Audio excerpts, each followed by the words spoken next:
네, 정인 박춘섭 정인이시죠? 예, 제가 증언 거부권 고지를 하겠습니다.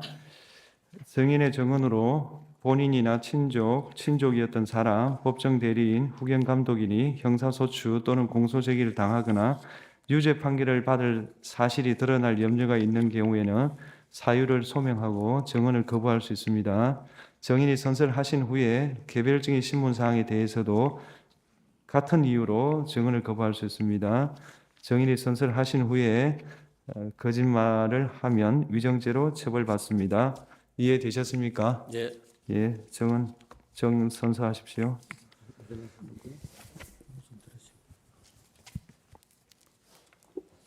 선서.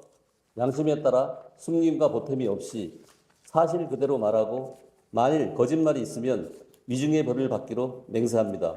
증인 박춘섭. 우선요, 오늘 한 1시간 정도 기다리셨죠? 예, 예. 예, 기다리게 해서 죄송합니다. 주시문 하십시오. 30분입니다. 이동찬 변호사입니다.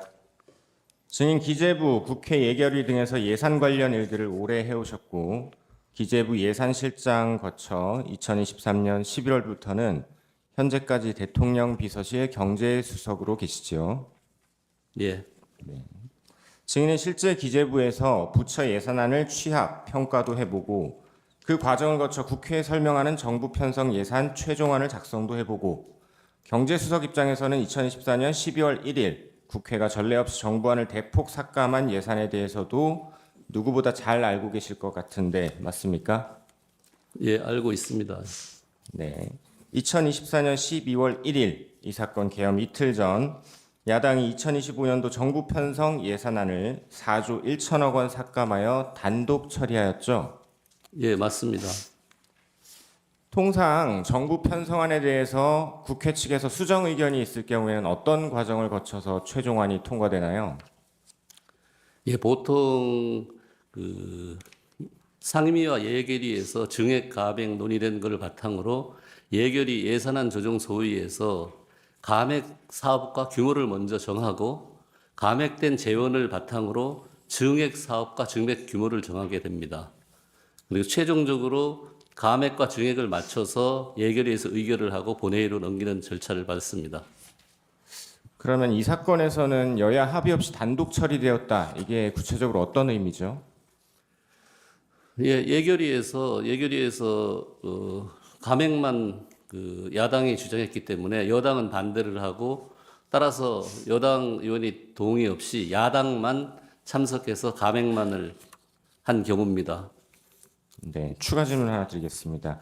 증인 기재부에서 30년 넘게 공직 생활 해오셨죠? 예, 예, 특히 예산 관련 업무 많이 하셨던 걸로 보이는데 이렇게 정부 예산안을 여야 합의 없이 일방이 단독 처리한 사례가 있었습니까?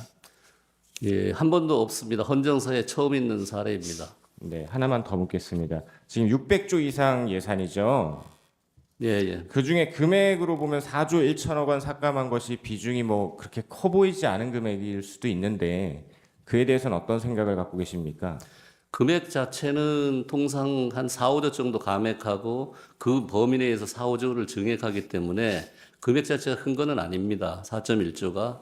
다만 그 감액의 내용이 좀 문제가 돼서 예비비를 절반을 4.8조 중에 반을 2.4조로 삭감한다든지 등 내용에 문제가 있는 그런 경우입니다. 네, 예비비 포함해서 국가안보나 경제 그리고 국정운영의 아킬레스건을 건드리는 항목들을 건드렸기 때문에 문제가 된 거죠. 예, 예. 국방예산 관련 질문드리겠습니다. 북한은 2024년 그 순항, 탄도 등 미사일을 모두 20여 회 발사했고 얼마 전 설 연휴 첫날인 1월 15일에도 순항 미사일 발사했는데 알고 계시죠? 예, 알고 있습니다. 1월 25일 연휴 첫날 발사했습니다. 네. 증인 삼축 체계 아시죠? 예, 예. 예, 북한의 핵과 미사일 기지를 선제 타격하는 킬체인 그리고 날아오는 미사일 요격하는 미사일 방어 체계 KAMD 그리고 대량 응징 보복 KMPR 이 삼축 체계가 북한의 핵과 대량 살상 무기 위협에 대응하는 우리나라 핵심 안보 전력 맞습니까? 예, 그렇게 알고 있습니다. 킬체인 핵심 전력은 지휘 정찰이던데 그 사업 예산을 야당이 전년 대비 4,852억 원 삭감한 것 맞죠? 아닙니다. 그건 국회에서 제가 알기로는 1,226억이 삭감됐습니다. 네. 전술 데이터 링크 시스템 성능 계략 사업 예산 226원 삭감, 78% 삭감 맞습니까? 예, 맞습니다.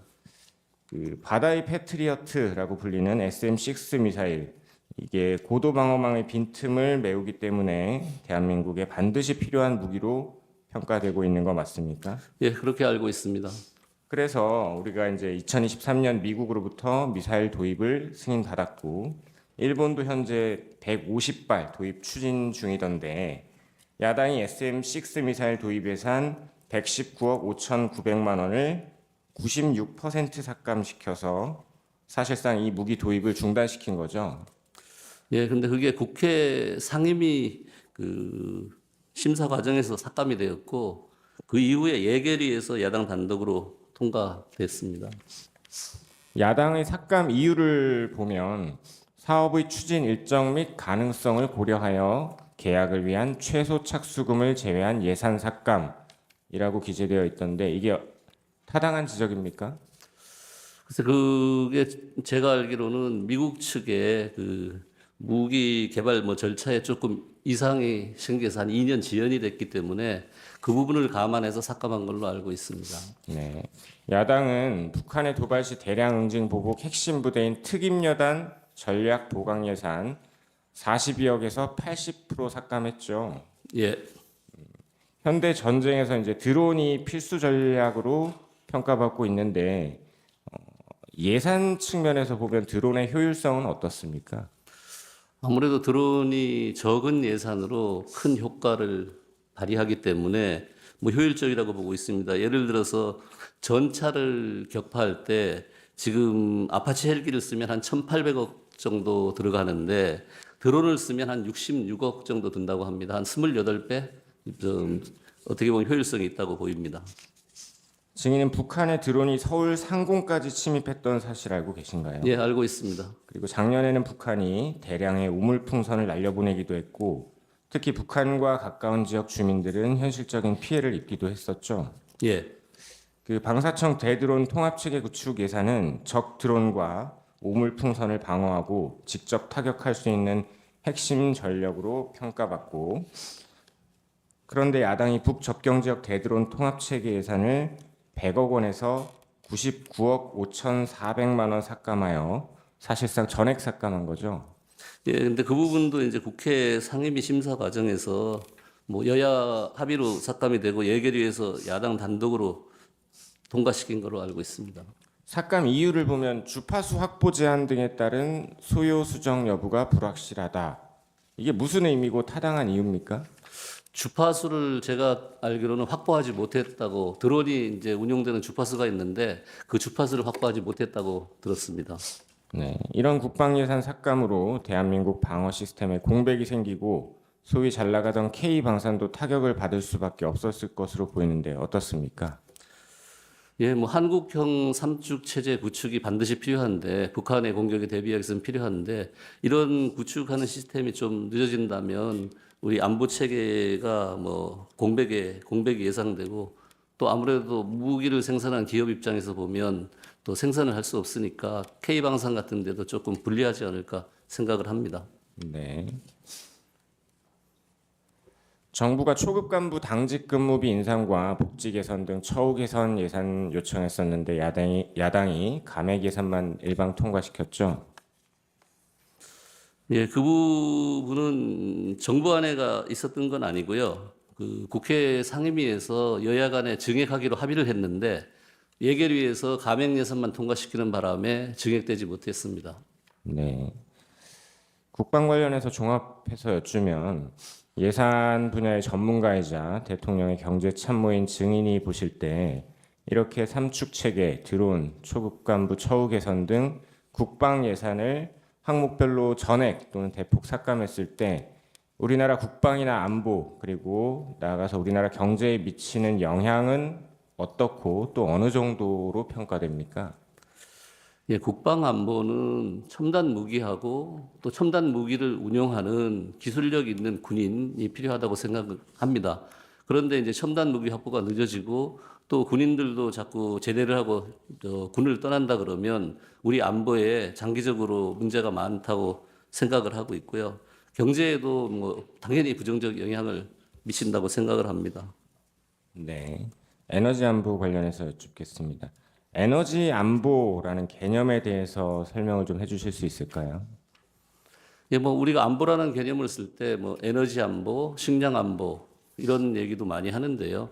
에너지가 이제 국가 안보에 결정적으로 영향을 미친다. 에너지가 없을 경우에는 우리가 전차를 움직일 수도 없고 비행기를 운영할 수도 없고 하니까 이런 부분을 에너지 안보라고 지금 용어로 쓰고 있습니다. 네. 최근 러시아 우크라이나 전쟁을 계기로 에너지 안보가 세계적으로 더 중요한 이슈가 되었다 이런 평가들이 있는데 구체적으로 왜 이 러우 전쟁을 계기로 에너지 안보가 더 중요한 이슈가 됐고 그것이 경제와 어떤 연관이 있습니까?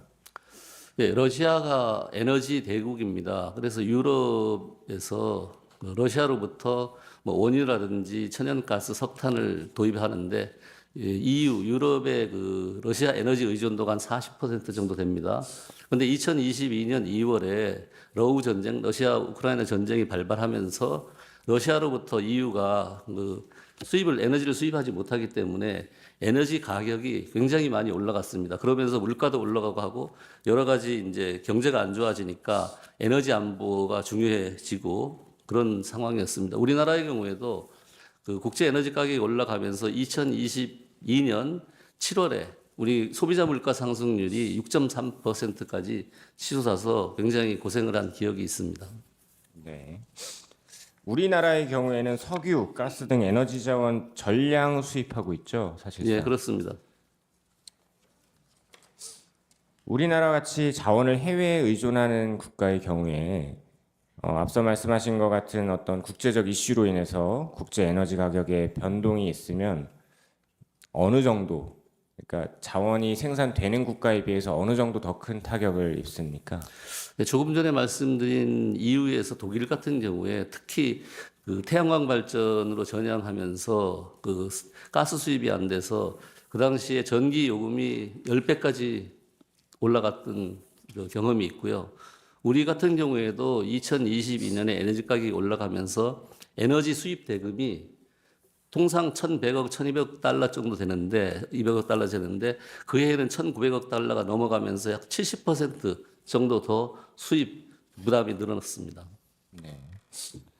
작년 대왕고래에 이어서 며칠 전 일명 마귀상어라고 불리는 석유 매장 가능성이 있는 유망 구조가 추가로 발견됐죠. 네, 그렇습니다. 산업통상자원부, 한국석유공사 그리고 미국 심해기술평가기업의 보고서에 따르면 대왕고래, 마귀상어 둘 다 합쳐서 예상 매장량이 190억 배럴, 경제 가치가 2,700조 원이 넘는 것으로 평가되던데 맞습니까? 네, 맞습니다. 그런데 그 경제 가치 관련해서는 그 마귀 상어에 대해서는 그 보고서에 금액이 나오는 게 아니고요. 경제 가치 700억 나오는 700조 나오는 게 아니고 그 부분은 언론에서 추정해서 그 지난번에 발표된 대왕거래 쪽에 2,000 조하고 합해서 2,700조로 되어 있습니다. 네. 그러면 대왕고래 프로젝트의 경우에 해외 유사 사례 대비해서 실제 시추 가능성이 어느 정도로 평가됐습니까? 뭐 금색이 최고의 유전이라고 불리는 가이아나 유전의 경우에 그 당시 성공률이 한 16% 정도로 봤었습니다. 근데 우리 대왕고래 쪽은 20% 정도 되기 때문에 높다고 평가를 했었습니다. 네. 대왕고래 프로젝트에서 가스나 석유를 시추할 경우에 앞서 설명해 주신 에너지 안보 독립이나 국가 경제 그리고 국제 관계 측면에서 어떤 효과, 어느 정도의 효과가 있을까요? 예, 아무래도 석유나 가스가 확보되면 에너지 안보를 확보할 수 있고요. 그다음 경제적으로도 뭐 석유화학 산업 이런 게 또 발달이 되고 그리고 또 우리가 산유국이 되니까 국제적으로도 뭐 산유국 지위를 누리는 뭐 혜택이 많을 걸로 보고 있습니다. 야당이 단독 처리한 예산안에서 대왕고래 사업 예산은 98% 삭감됐죠. 네, 맞습니다. 삭감 사유를 보면 중장기 계획 및 타당성 평가 부족, 구체적인 자료 제출 미흡, 개발에 따른 기후 영향 평가를 거칠 필요가 있다. 이런 지적에 대해서 어떻게 생각하십니까? 네, 그런 부분에 대해서 그 자료 제출 미흡 이런 부분은 비밀, 기업 비밀 부분이 많기 때문에 제출을 하기가 어렵고요. 또 에너지 개발이라는 게 유전 개발 이런 거는 그 기본적으로 그 뭐라 그러면 성공 가능성도 낮고 하기 때문에요. 그거를 중장기 뭐 계획을 수립하고 하기가 어려운 부분이 있고 또 기후 변화 이런 것도 뭐 고려 사항이 아니라고 생각을 합니다. 네. 에너지 자원 개발을 위해서 중국이 지금 4만 8천여 공, 일본이 813공, 이 우리 주변국들이 공격적으로 자원 개발에 나서고 있는데 우리 현황은 어떻습니까? 뭐 중국이나 일본이 우리 근해에서 그 해저 자원 개발을 많이 하고 있습니다. 하고 있는데 우리는 뭐 최근에 한 적이 없고 이제 이 대왕고래가 처음으로 하는 거라서 앞으로 많은 부분을 중국과 일본을 따라가려면 해저 우리 바다에서 많이 시추 활동을 해야 된다고 생각을 합니다. 네. 다음으로 원전 R&D 예산 관련해서 좀 여쭙겠습니다. 그 작년 수주에 성공한 체코 원전 수출 규모가 약 24조 원 맞죠? 예, 그렇습니다. 원전 사업, 원전 수출이 우리나라 경제에서 차지하는 비중이 어느 정도 됩니까? 뭐 매출을 보면 매출 같은 경우로 보면 우리 GDP의 한 1.5% 정도 원전 산업이 차지하고 있습니다. 우리나라 원전 기술의 국제 경쟁력이나 미래 전망은 어떻습니까? 우리 원전 산업의 국제 경쟁력은 높다고 생각을 합니다. 78년에 고리 원전 이후에 그 수십 년 동안 원전을 건설하고 가동해온 경험하고 기술력이 있기 때문에 우리가 해외에서 원전을 건설할 때 온타임, 온버짓이라고 다 인정을 받고 있습니다. 그 공기에 맞춰서 준공을 하고 예산도 당초 예산 내에서 준공을 해주기 때문에 경쟁력이 충분히 있습니다. 네. 과거 우리가 아랍에미리트에도 원전 수출했었죠. 예. 그 원전 수출 계기로 외교 관계까지 우호적으로 개선돼서 현재까지 유지되고 있다고 평가받는데 어떻습니까? 예, 그렇습니다. 그 UAE 원전 수출 이후에 그 원전 이외에도 우리가 뭐 방산이라든지 첨단 산업 이런 데 협력을 하고 있고요. UAE하고 우리나라가 특별 전략적 관계를 맺어서 동반자 관계를 맺어서 여러 가지 협력을 하고 있습니다. 네. 우리나라 원전 수출 현황을 보면 지난 정부 탈원전 정책으로 인해서 한동안 뜸하다가 이 체코 원전이 몇 년 만에 이루어진 것이죠. 예, 15년 만에 2009년 수출 이후에 15년 만에 그 우선 협상 대상자로 선정됐습니다. 그러면 우리나라 스스로는 탈원전을 주장하면서 원전을 다른 국가에 수출하는 것도 가능합니까? 그럴 경우에 어떤 문제가 있습니까? 저는 그거는 쉽지 않다고 생각합니다. 자가당착이라고 생각하는데요. 왜냐하면 우리가 원전을 건설하지도 않는데 해외에 다른 나라 보고 건설하라, 수출하라, 이거는 어불성설이라고 생각합니다. 네. 원전 수출 경쟁에서는 기술 우위가 가장 중요할 것으로 보이는데 실제로 체코 원전 수출 과정에서 그 원자력 발전소 기술 특허 문제가 좀 문제가 있었죠. 예. 원전 네. 예, 미국 웨스팅하우스에서 특허권 침해 소송을 제기를 했습니다. 네. 원전 기술, 원전 수출 분야에서 세계 각국의 경쟁 상황은 대략 어떻습니까? 지금 세계적으로 원전을 건설할 수 있는 나라는 한 5개국에 불과합니다. 우리나라, 미국, 그다음에 프랑스, 중국, 러시아 정도인데요. 특히 지금은 중국하고 러시아가 국가에서 적극적으로 지원을 해서 굉장히 활발히 움직이고 있고요. 또 중국, 러시아 같은 경우는 차세대 원전인 SMR, 소규모 원전 이런 것도 지금 개발을 열심히 하고 있습니다. 네. 수년 전까지만 해도 프랑스, 한국이 원전 강국으로 평가받았었는데 방금 말씀하신 것처럼 중국이 국가적 차원에서 적극 지원을 해서 지금 러시아와 중국이 도합 세계 원전 시장의 70% 장악하고 있는 것으로 보이는데 맞습니까? 예, 맞습니다. 중국의 경우에는 1대1로 사업과 연결해서 지금 원전을 건설하고 있고 러시아 같은 경우에는 그 소련 연방, 구소련 그쪽 연방 국가, 주위 국가들 공산권 국가하고 제3세계 위주로 진출을 하고 있습니다. 네. 야당은 차세대 원전 기술 핵심으로 평가받고 있는 소듐 냉각 고속로 기술 R&D 예산 정부 편성한 90억 중에 90%를 삭감했죠. 예, 맞습니다. 삭감한 이유에 대해서 이렇게 기재하고 있습니다. 소듐 냉각 고속로의 실증에 대한 충분한 사전 논의 필요성을 고려하여 감액. 그런데 이 기술은 이미 과거에 미국, 영국, 프랑스, 또 독일, 인도, 일본에서 실험적 냉각로를 건설하는 등 개발을 이어가고 있고 이미 러시아에서 양산 및 수출까지 성공시켰는데 이 실증에 대한 충분한 논의가 필요하다. 이런 이유가 객관적이거나 합리적 근거에 바탕한 것입니까?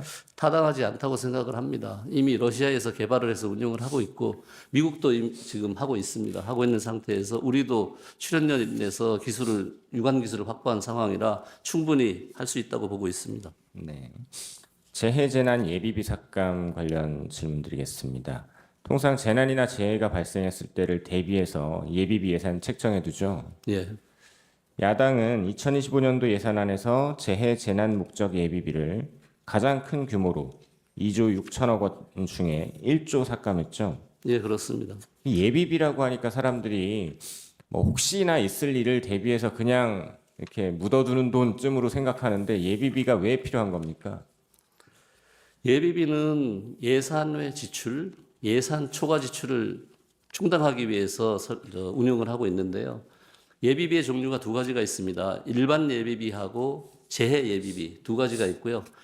재해 예비비는 우리가 이제 태풍 같은 자연 재난이라든지 코로나 같은 우리 전염병, 그다음에 환율 부족 소요, 인건비 등 특정한 목적에 쓰도록 돼 있습니다. 그리고 재해 예비비가 남는다 그래서 일반 예비비로 전용을 쓸 수가 없습니다. 그래 일반 예비비는 통상적인 용도에 쓸 수 있도록 돼 있고요. 그러면 재해재난 예비비를 이렇게 많이 삭감했을 때 재해재난에 대비하는 것 외에 국정운영이나 다른 정책에도 어떤 영향이 있습니까? 이번에 재해 예비비를 1조 원 삭감했고 그다음에 또 일반 예비비를 1.4조 원 삭감을 해서 총 2.4조 원 삭감이 됐는데요. 재해 예비비 같은 경우에는 태풍 같은 큰 게 안 오면 충당이 되지만 큰 재난이 오면 충당하기가 어려운 부분이 있고요. 일반 예비비 같은 경우에는 지금 규모가 남아있는 게 0.8조밖에 없습니다. 그런데 지난 3년간 실 집행액이 1.2조입니다. 평균 연지출액이. 따라서 일반 예비비는 지금 굉장히 거의 없다. 사실상 지금 일반 예비비 남아있는 0.8조도 국정원에서 사용하는 안보 비용이 0.7조가 넘고 그 일반적으로 쓸 수 있는 용도의 예비비는 400억 정도에 불과해서 금년에는 일반적인 용도 예비비는 쓸 수가 없습니다. 네. 다음으로 민생 예산 질문 드리겠습니다. 저출산, 아이돌봄, 그리고 청년 일자리 정책 이 세 가지는 이번 정부에서 가장 중요한 정책 중 하나로 삼고 있는 것들이죠. 예, 그렇습니다.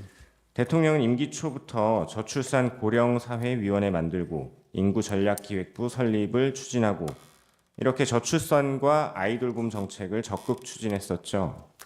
예, 그런데 저출산 고령사회위원회는 전에부터 있었던 거고요.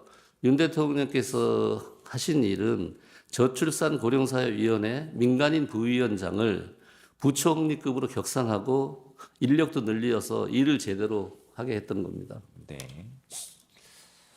이번에 야당은 청년 일자리 지원 예산도 46억 삭감했죠. 예, 그렇습니다.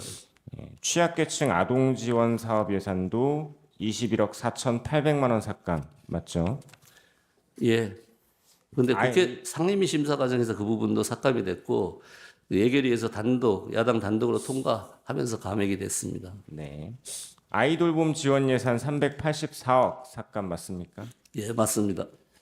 아이돌봄 지원 예산 삭감의 경우에 삭감 이유를 보면 이용 대상자의 소득 기준 완화에 따라 대상자가 1만 명 추가되었는 바 아이돌봄이 인력 연계 미흡으로 인한 불용액을 고려하여 감액이라고 되어 있습니다. 상식적으로 이용 대상자가 1만 명 늘면 예산이 증액돼야 되는 거 아닙니까?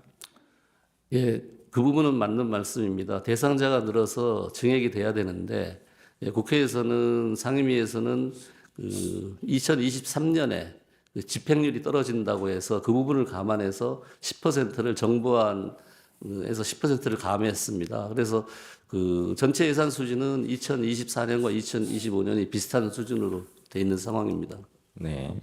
야당은 부처 중에 복지부 예산 가장 많이 2,689억 삭감했던데 맞습니까? 제가 뭐 비교를 안 해봐서 확실하게는 모르겠습니다만 복지 쪽이 많이 삭감됐습니다.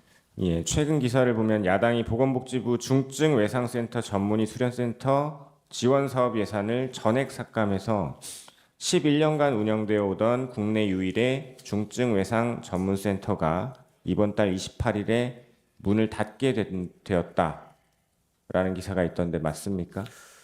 뭐 제가 그 부분은 정확히는 모르겠습니다. 모르겠지만은 복지 관련 많은 예산들이 상임위 심사 과정에서 삭감되고 예결위 그 과정에서 그 야당 단독 통과로 반영이 안 된 걸로 알고 있습니다.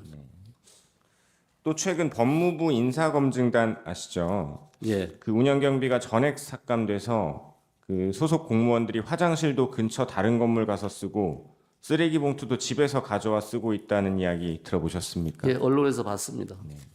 수사기관 특활비 특경비 예산 질문드리겠습니다. 증인 공직에 계시면서 특활비나 특경비 사용해 보셨나요? 예, 해봤습니다. 네. 이게 야당이나 일각의 주장처럼 특활비 특경비가 소위 깜깜이 예산이고 개인 용도로 쓸 수 있는 예산입니까? 예, 그렇지는 않습니다. 그럼 왜 이런 지적이 나온다고 보십니까?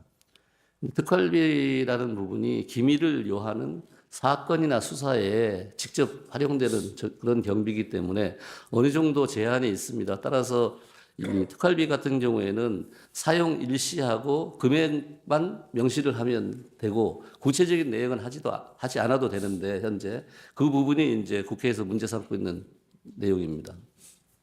그 전 정부 검찰 특활비를 보면 179억에서 94억, 84억, 80억 계속 줄어들었던 것 같은데 맞습니까? 예, 맞습니다. 이 수사기관 특활비, 특경비 왜 필요한 것입니까? 예, 마약 수사 같은 경우를 할 때 보면은 그 마약 사범을 검거하기 위해서 현장에 뭐 며칠 동안 잠복 수사관들이 하기도 하고 또 마약 거래, 위장 거래를 하기 위해서 그 대금을 지급을 하기도 해야 됩니다. 그리고 또 정보원비, 그 첩보를 제공하는 정보원한테 정보원비도 제공해야 되는데 현 예산 체계상, 제도상으로 현금을 자유롭게 지급할 수 있는 경우는 특활비밖에 없습니다. 나머지는 다 카드 처리되고 전부 현금으로 집행하기가 어려운 그런 내용들입니다. 네. 그래서 증빙자료 제대로 제출 안 한다고 예산 삭감하는 게 부당한 것이죠. 예, 특활비의 성격상 기밀을 요하고 하기 때문에 그 증빙 자료를 날짜하고 금액으로 해도 괜찮다고 지금 돼 있는 겁니다. 네. 최근 통계를 보면 마약 사범이 5년 만에 5배 정도 늘었다. 이런 얘기가 있습니다. 이에 대해서 조국혁신당 황운하 의원은 더불어민주당 시절에 5년 만에 겨우 5배 늘어 마약과의 전쟁 선포할 수준 아니다라고 했는데 어떻습니까? 다른 국가와 비교할 때 그리고 우리나라에서도 그 이전까지 통계에 비추어서 5년 만에 5배 늘어난 것이 겨우라고 말할 수 있는 수준입니까? 그렇지 않습니다. 굉장히 많이 늘었다고 생각합니다. 야당은 검찰 특활비 특경비 587억 전액 삭감, 감사원도 60억 삭감, 경찰은 31억 삭감 맞습니까? 예, 맞습니다. 이렇게 수사기관 특경비 특활비를 없애버리면 사실상 뭐 아까 예를 드신 마약 포함해서 중요 수사 업무가 불가능해지는 거 아닙니까? 예, 검찰 수사 경비는 크게 두 가지입니다. 지금 말씀하신 그 기밀을 요하는 수사에 마약 수사에 바로 쓰는 특활비하고 특경비, 특수활동비, 특정 업무 경비를 말합니다. 이게 하나가 있고 또 하나는 그 수사를 하는 부서의 운영을 하는 비용, 부서 운영비라든지 장비 구입비, 뭐 출장비, 특근 매식비 두 가지가 있는데 검찰 수사 사업이 11개입니다. 11개에 총 1,800억이 넘는데 이 앞에 있는 첫 번째 기밀을 유한한 특활비하고 특경비 이게 한 600억 가까이 되고 두 번째 부서 운영 경비가 1,200억이 좀 넘습니다. 그래서 비율을 보면 특활비 특경비가 한 31% 그리고 부서 운영비가 69% 정도 됩니다. 따라서 전체의 31%가 지금 없어진 상황에서 제대로 수사가 되기가 어렵고 말씀드린 것처럼 현장에서 어려움이 많습니다. 네. 다음으로 대통령실 특활비 예산 질문드리겠습니다. 증인 경제수석으로 임명되신 이후에 대통령 해외 순방에도 수차례 동행하셨죠? 예, 6번 동행했습니다. 대통령이 순방을 나가면 잘 모르시는 분들은 여행 다니는 것쯤으로 치부하는 경우가 있는데 실제 대통령이 순방을 가면 일정이 대략 어떻게 구성됩니까? 예, 상대국하고의 공식 일정 그리고 이제 그 현지에 있는 우리 기업 교민들과의 그 행사 등 이런 게 많아서 새벽 일찍부터 밤 늦게까지 일정이 굉장히 많습니다. 대통령께서는 제대로 잠도 못 자고 일정을 소화하고 있는 상황입니다. 네. 순방이나 외교 행사 관련해서 대통령실에 배정된 특활비가 사용되는 것이죠. 예, 일부 사용됩니다. 그렇게 사용되는 특활비 중에 대통령이 사적으로 사용할 수 있는 부분이 있습니까? 대통령이 사적으로 사용하는 부분은 전혀 없습니다. 문재인 정부에서 대통령 특활비 96억 5천 맞습니까? 네, 맞습니다. 2025년 요청한 특활비 이번에 82억 5천만 원 맞습니까? 예, 맞습니다. 전액 사건에서 영원 만들었죠. 예, 맞습니다. 네, 제안하겠습니다. 반대 신문 30분 하십시오. 증인 이쪽 보시죠. 예. 먼저 들어가기 전에 이 사건이 어떤 사건인지는 아시죠? 비상계엄 선포 행위로 피청구인이 어떤 위헌 위법 행위를 했는지를 따지는 탄핵 심판이잖아요. 예, 예. 네, 그런 사건에서 피청구인이 지금 비상계엄 선포 담화나 이후의 여러 가지 담화 과정에서 국회 예산 삭감이나 감액 이거를 국회 폐악질, 국회 반국가 행위, 국정 마비 행위 이렇게 부르면서 비상계엄 선포했는 거 아시죠? 예, 예. 그래서 저희가 예산 관련된 부분을 조금 뒤로 미루고 비상계엄 관련된 부분을 먼저 여쭤볼 건데요.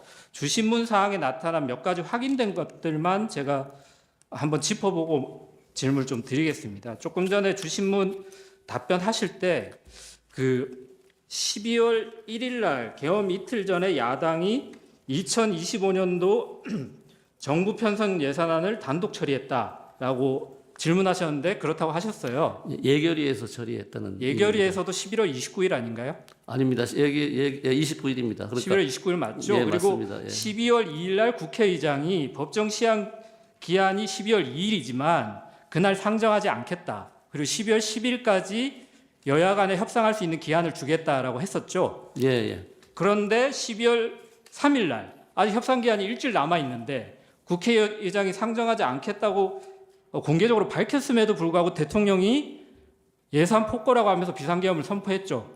그 날짜에 대해서는 다툼은 없으시잖아요. 예, 예. 예, 알겠습니다. 그리고 SM6 미사일, 대드론 통합 체계, 그리고 뭐 이런 안보 예산들, 그리고 아이돌봄 예산이나 뭐 여러 복지 예산들에 대해서 지금 약간 헷갈리게 말씀하셔가지고요. 예결위에서 야당이 단독으로 통과했지만 사실 이 예산들은 상임위에서 여야 합의로 이미 삭감이 됐었다라는 건 증인이 확인하신 거죠? 예, 상임위 심사 과정에서 삭감됐습니다. 알겠습니다. 그리고 주시민 관련해서 좀 마지막으로 먼저 짚을 부분이 대왕고래 부분은 혹시 계속 그 뒤에 좀 팔로우를 하고 계신가요? 지금 1시간 전에 산자부에서 대왕고래 경제성 없다라는 속보가 떴는데요. 이 부분에 대해서도 확인하셨나요? 뭐 얘긴 들었습니다. 1차 시추 결과에 대해서. 예. 확인하셨죠? 예. 네, 알겠습니다. 그럼 비상계엄 관련된 부분을 좀 먼저 여쭤보겠습니다. 증인이 굉장히 중요한 뭐 이렇게 자리에 있고 경제수석으로서 좀 피청구인에 가까이에서 근무를 하셨기 때문에 거기에 대해서 좀 여쭤보는 점을 이해해 주시면 좋을 것 같고요. 비상계엄 선포 이전에 증인이 피청구인으로부터 군대를 동원하는 비상계엄이 필요하다 이런 말 들으신 적 있으신가요? 없습니다. 그러면 증인은 비상계엄 선포 사실 언제 어떻게 아셨어요? 있습니다. 주신문 사항과 전혀 관계없는 주신문 내용 사항이 같습니다. 있습니다. 뒷부분에 확인하시죠. 예. 계속 진행하겠습니다. 예. 그 비상계엄 선포 사실은 그럼 언제 어떻게 당일날 저녁에 한 제 기억에 10시 조금 전에 알게 됐습니다. 어떻게 아셨어요? 뭐 참모 소집이 돼서 제가 도착을 9시 한 40분, 50분경에 했기 때문에 그때 도착해서 알았습니다. 그럼 그때 뭐 회의에도 피청원이 참석하는 회의도 같이 들어가셨던 건가요? 아니, 아닙니다. 그냥 그러면 대기실에 대기하고 대기 상태였다고요? 있었습니다. 그러면 대기하면서 뭐 여러 말씀도 나누셨던 것 같은데요. 그럼 증인이 그 헌법 77조에 비상계엄 선포하기 위해서는 전시사변 또는 이에 준하는 국가 비상사태가 존재할 것 이런 요건은 알고 계신가요? 예. 그러면 이 사건 비상계엄 선포됐을 때 뭐 당연히 전시나 사변은 아니잖아요. 그러면 예. 국가 비상사태라고 볼 만한 그런 상황이 있었나요? 그 부분은 이제 뭐 여기서 우리 헌법재판소에서 판단을 해주실 거로 보고 있고요. 증인의 이제 경제적 관점에서 예산 전문가시니까 지금 이 예산 폭거를 가지고 뭐 국정이 마비된다고 해서 비상계엄 선포를 하신 거잖아요. 예, 뭐 제 생각을 말씀드리면 네. 그 이어지는 줄 탄핵이라든지 재정 부담이 되는 여러 입법, 일방적인 입법 이런 시도, 그 다음에 예산 예결위에서 통과됐지만은 예산 일방 삭감 이런 게 종합적으로 원인이 되었을 것으로 생각을 합니다. 증인도 비슷한 상황 인식을 가지고 있다 이런 뜻으로 이해하면 될까요? 그러니까 그 판단은 우리 헌법재판소에서 알겠습니다. 그러면 네. 그 최상목 권한대행이 지금 기재부 장관이시고 증인 이전에 이제 대통령실 경제수석이셨잖아요. 근데 이 비상계엄 선포 후에 최상목 권한대행하고 비상계엄 관련된 대화를 나누신 적이 있을까요? 없습니다. 대화를 전혀 안 나누셨어요? 예. 아니 왜냐하면 이게 뭔가 경제적으로 큰 영향이 있을 것 같은데 경제수석이 기재부 장관하고 경제에 미칠 영향에 대해서 대화를 나눌 것 같거든요. 근데 전혀 뭐 전화 통화도 없고 그랬어요? 예, 전화 통화한 적 없습니다. 대화도 하신 적 없고요. 딱 전화 통화 한 번 제가 번? 받아본 네. 거는 제가 여기 증인 채택됐다고 무슨 이유로 됐는지 뭐 최근에 본인 직접 통화는 아니고 아, 비서실에서 한번 연락이 온 거 외에는 없습니다. 알겠습니다. 근데 다만 회의 같은 데서 만나기 때문에 회의 같은 데서 만났을 땐 얘기는 하지만 비상계엄은 얘기한 적은 없습니다. 아니 비상계엄하고 탄핵 때문에 뭐 이렇게 경제적으로 문제가 있다 이런 얘기들이 많이 있는데 경제적인 뭐 대한민국 경제를 책임지는 어떤 사령탑 같은 분들이 이거에 대해서 대화를 안 나누시나요? 예, 제가 직접 한 적은 없습니다. 알겠습니다. 그럼 최상목 권한대행이 비상계엄 선포 후에 국회에서 이런 말씀을 하셨거든요. 비상계엄 선포 직전에 대외 신인도와 경제에 미친 부정적 영향이 막중할 것이다 라면서 이제 반대를 했고 본인은 비상계엄은 헌법과 법률에 비춰볼 때 잘못된 결정이다 이런 입장을 밝혔어요. 물론 이제 그 국회 국조특위에서 대독을 하시긴 했는데 이런 입장을 밝혔고 그 이전에도 국회에서 여러 가지 뭐 비슷한 입장을 밝히셨습니다. 이런 사실은 알고 계시죠? 예, 언론에서 봤습니다. 증인은 같은 생각인가요? 뭐 그 부분은 헌법재판소 판결로 말씀하시기 좀 곤란하다는 말씀이시죠? 나올다고 보겠습니다. 알겠습니다. 29호증에 24 제시하겠습니다. 이게 이 문서가 비상계엄 선포 당일에 피청구인이 기재부 장관에게 건네준 문서인데요. 그 증인은 이 문건은 비상계엄 선포 전에 뭐 검토하거나 보신 적 있으신가요? 비상계엄 선포 전이나 후에 한 번도 본 적이 없습니다. 뉴스를 통해서라도 예. 혹시, 보셨죠? 그러면 뉴스 통해서 봤습니다. 네네. 이 문서를 보면 밑에 보시면 첫 번째 예비비를 조속한 시일 내에 충분히 확보하여 보고할 것 이렇게 기재가 되어 있습니다. 헌법 55조에 의하면 예비비 총액은 국회 의결을 얻어야 되는데 기재부 장관이 이렇게 임의로 확보를 할 수 있나요? 글쎄요, 뭐 어렵다고 봅니다. 어렵다고 봐야 되겠죠. 예, 예. 어렵다고 하는 게 법적으로 좀 가능하지 않다라는 의미로 이해하면 될까요? 글쎄요, 그 부분은 뭐 제가 검토를 해보지를 않아서 잘 모르겠습니다. 어렵다고 평가를 하셨길래 제가 그러니까 여쭤보는 겁니다. 법 조항을 말씀하시니까. 네네. 알겠습니다. 예. 그러면 같은 문서에 밑에 국가 비상 마지막인데요. 입법기구 관련 예산을 편성할 것 이렇게 기재가 되어 있는데요. 국회에서 심의 의결된 예산안을 기재부가 임의로 이렇게 전용해서 편성을 할 수 있나요? 평상시에는 할 수가 없습니다. 네. 당연히 이 경우에는 제가 뭐 내용을 잘 알지 못해서 네. 못하고 뭐 어떻다 말씀을 원칙적으로 못 드리겠습니다. 못한다 이렇게 이해하면 예, 될까요? 알겠습니다. 증인이 이 문서를 봤을 때 국가 비상 입법기구 관련 예산을 편성할 것 이런 부분이 좀 어떻게 이해가 되시나요? 저는 모르겠습니다. 이 표현도 처음 뉴스를 통해서 봤고 오늘 보지만은 네. 무슨 의미인지 저는 잘 모르겠습니다. 알겠습니다. 그러면 조금 바꿔서 물어볼 텐데요. 증인이 이제 1987년도에 행정고시 합격해서 계속 예산재정부서에 근무하셨잖아요. 예, 예. 근데 이제 김영삼 정부에서 1993년도 8월에 금융실명제 실시에 관한 대통령 긴급재정 경제명령 하신 거 알고 계시죠? 예, 예. 그때 뭐 근무하고 계셨었던 거죠? 예. 네. 그럼 대통령이 헌법 제76조에 따라서 긴급재정 경제명령을 발하기 위해서 이렇게 밑에 적힌 국가비상입법기구 관련 예산이라고 되어 있는 그 부분처럼 국가비상입법기구가 별도로 이런 긴급재정 경제명령을 위해서 구성이 되고 별도로 예산을 편성하는 게 이렇게 필요한가요? 증인의 경험에 비춰봤을 때? 이 부분은 전 잘 모르겠습니다.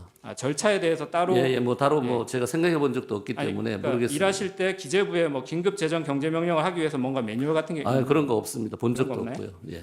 알겠습니다. 그 같은 문서에 이 문서와 관련된 제목은 이제 한두 가지 정도만 더 드릴 텐데요. 같은 문서에 국회 관련 각종 보조금, 지원금, 각종 임금 등 현재 운용 중인 자금 포함 완전 차단할 것 이렇게 기재가 돼 있습니다. 증인이 이제 예산 전문가시기도 하고 국회 예산결산특별위원회 2009년도에 파견 나가셨었죠. 예. 예, 그래서 잘 아실 것 같은데요. 국회 관련 임금에는 어떤 게 있나요?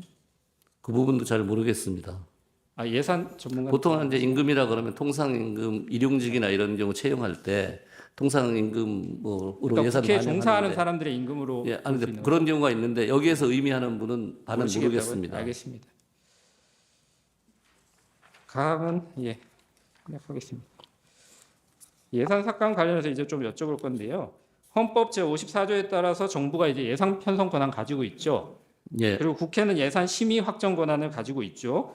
그래서 헌법 57조에 따라서 국회가 임의로 정부의 동의 없이 증가하거나 새 비목을 설치할 수는 없지만 정부가 제출한 예산안 감액할 권한은 헌법상 당연히 인정되는 권리죠. 예, 그렇습니다. 예. 통상 정부가 예산안 제출하면 아까 증인 말씀하신 것처럼 국회가 정부 제출 예산안 각 항을 이제 사업별로 감액하는 경우가 종종 있죠. 예. 네. 국회 예산정책조 2025년도 예산안 심의 결과 자료를 보니까요. 정부 지출 예산안을 국회가 감액한 금액 기준으로 뭐 증감이 있을 수 있고 증액 사업 부분을 따로 편성을 하잖아요. 근데 그 부분 말고 정부 예산안 편성에서 감액한 금액 기준으로 봤을 때 총지출 감액 규모가 2025년에 4.1조 원, 2024년에 4.7조 원, 2023년엔 13.8조 원, 2022년에 5.6조 원입니다. 증인 이 사실 알고 있죠? 예, 그렇습니다. 네. 이 중에 2022년 부분은 5.6조 원 감액됐을 때 현재 여당이 야당일 때 감액된 것이죠. 연도상으로 봤을 때. 예. 네. 총지출 감액 규모가 이렇게 쭉 봤을 때는 최근 4년 중에 2025년의 감액 규모가 가장 적은 거 아닌가요? 통상 네. 그 감액은 아까도 말씀드렸지만 4조에서 5조를 하니까 네. 4.1조가 그 많지 않은 적은 부분에 들어갑니다. 제가 이 질문을 드린 이유가 네. 피청구인께서 이렇게 여러 가지 주장을 섞어서 하시는데 예산을 4.1조 원을 깎은 게 문제인지 아니면 특정 사업의 예산을 감액시킨 게 문제인지 아니면 야당이 예결위를 단독으로 처리한 게 문제인지 이런 주장들이 여러 가지 섞여 있습니다. 근데 증인께서 말씀하시는 거는 4.1조 원 감액 자체는 그렇게 큰 문제는 아니다. 예산 폭거라든가 국정 마비 사태로 갈 건 아니다. 이렇게 평가하는 근데 건가요? 기본적으로 네. 이제 예결위에서 일방적으로 단독 야당 통과시킨 거 하나 하고 네. 4.1조에 말씀드린 것처럼 내용이 문제. 내용 부분은 이따 또 예, 규모 여쭤보겠습니다. 자체는 그게 크다고 보지는 그러니까 않습니다. 규모 자체는 크지 않죠. 네. 알겠습니다. 다음은 생략하겠습니다. 다음도 생략하겠습니다. 그러면 특정 사업 예산이 조금 전에 얘기한 뭐 드론이라든가 뭐 아이돌봄이라든가 이런 여러 가지 사업들이 굉장히 많잖아요. 그 중에 말씀드렸지만 대부분은 여야 합의로 상임위에서 삭감이 된 거고요. 그렇죠? 근데 이런 특정 사업 부분의 예산이 뭐 감액됐다고 해서 예를 들면 대왕굴에 지금 뭐 경제성이 없다고 1차로 판단이 나왔지만 대왕굴의 시추 사업 예산을 감액했다고 해서 국정이 마비된다고 이렇게 평가할 수 있나요? 뭐 대왕고래 예산 시추 예산을 삭감하면 지금 1차 시추에 경제성이 없다고 나오더라도 이 석유 탐사 같은 경우에는 제 질문은 여러분 국정이 마비되는지를 여쭤본 그 거예요. 말씀을 네. 드릴게요. 그러니까 기본적으로 2차 시추 예산이 없어지니까 네. 유전 개발이나 이런데 어려움이 있지 않겠습니까? 그런 부분에 어려움이 있을 수 있다? 석유 개발에 그쪽에는 국정 마비가 되겠죠. 그 부분에는 아니 국정마비라고 하면 지금 나라가 움직이지 않을 정도의 상태가 되는데. 그 부분만 말씀드리면 네, 알겠습니다. 그 부분만 말씀드리면 그렇고 나머지는 전반적으로 이제 증인 잠시만요. 네. 그 지금 말씀하시는 게 결국은 그 특정 사업의 예산이 감액이 되면 결국은 그 사업이 마비될 여지는 있어도 국정 전반이 마비된다고 단정 지으실 수가 있는 건가요? 아니 그 내용으로 국정 전반이라고 하는 건 예비비 같은 경우가 국정 전반에 얽히는 건데 그런 그러니까요. 부분에 문제가 예비비만의 문제가 아니잖아요, 지금. 예, 그러니까요. 예. 그다음에 특수활동비, 특정 업무비 뭐 이런 거 감액된 것도 수사 같은 걸 잘 못하니까 마약 수사 같은 게 차질을 빚고 그러니까 하는 마약 수사 그런 차질을 빚으면은 지금 국정이 마비되고 지금 계엄을 선포할 수 있는 국가 비상사태냐고요. 그걸 여쭤보는 거예요. 아니 그 부분은 구체적인 부분은 어차피 우리 헌법재판소에 판결을 내릴 거니까 그러니까 지금 경제 제가 뭐 전문가로서 답변 드릴 어떻게 필요는 없는 것 생각하시냐고 같습니다. 여쭤보는 거예요. 그러니까 그 부분은 그냥 판결에 저는 맡기면 된다고 생각합니다. 그러니까 헌법이 정부에 이렇게 예산 편성권을 주고 국회에는 예산안 심의 의결권을 주는 의미가 정부와 국회가 서로 협의해서 국가 예산을 결정하라는 거잖아요. 예, 네, 그렇습니다. 그런 이해로 보면 되겠죠. 예. 그럼 거기에 좀 추가해서 여쭤보면요. 지금 그 국회 예산안 시정 연설이 올해 2024년 11월 4일 날 원래 진행이 돼야 되는데 그때 대통령 피청구인 참석 안 하셨죠? 예, 예. 이게 지금 박근혜 대통령 이후로 11년 동안 계속 이어지다가 올해 처음으로 참석을 안 하셨거든요. 근데 예산안이 이렇게 중요하고 이 뭐 얼마나 그 여야 합의로 감액된 이 예산안에 대해서 얼마나 중요하게 생각하셨을지 모르겠지만 이 예산안 감액이 국가 비상사태고 야당의 폭거라고 생각하시면서 11월 달에 예산안 시정연설을 하는데 참석을 안 하셨단 말이에요. 야당을 설득하고 국회를 설득해야 되는데 그럼 정작 대통령이 어떤 노력을 하셨을까 좀 의문이 드는데요.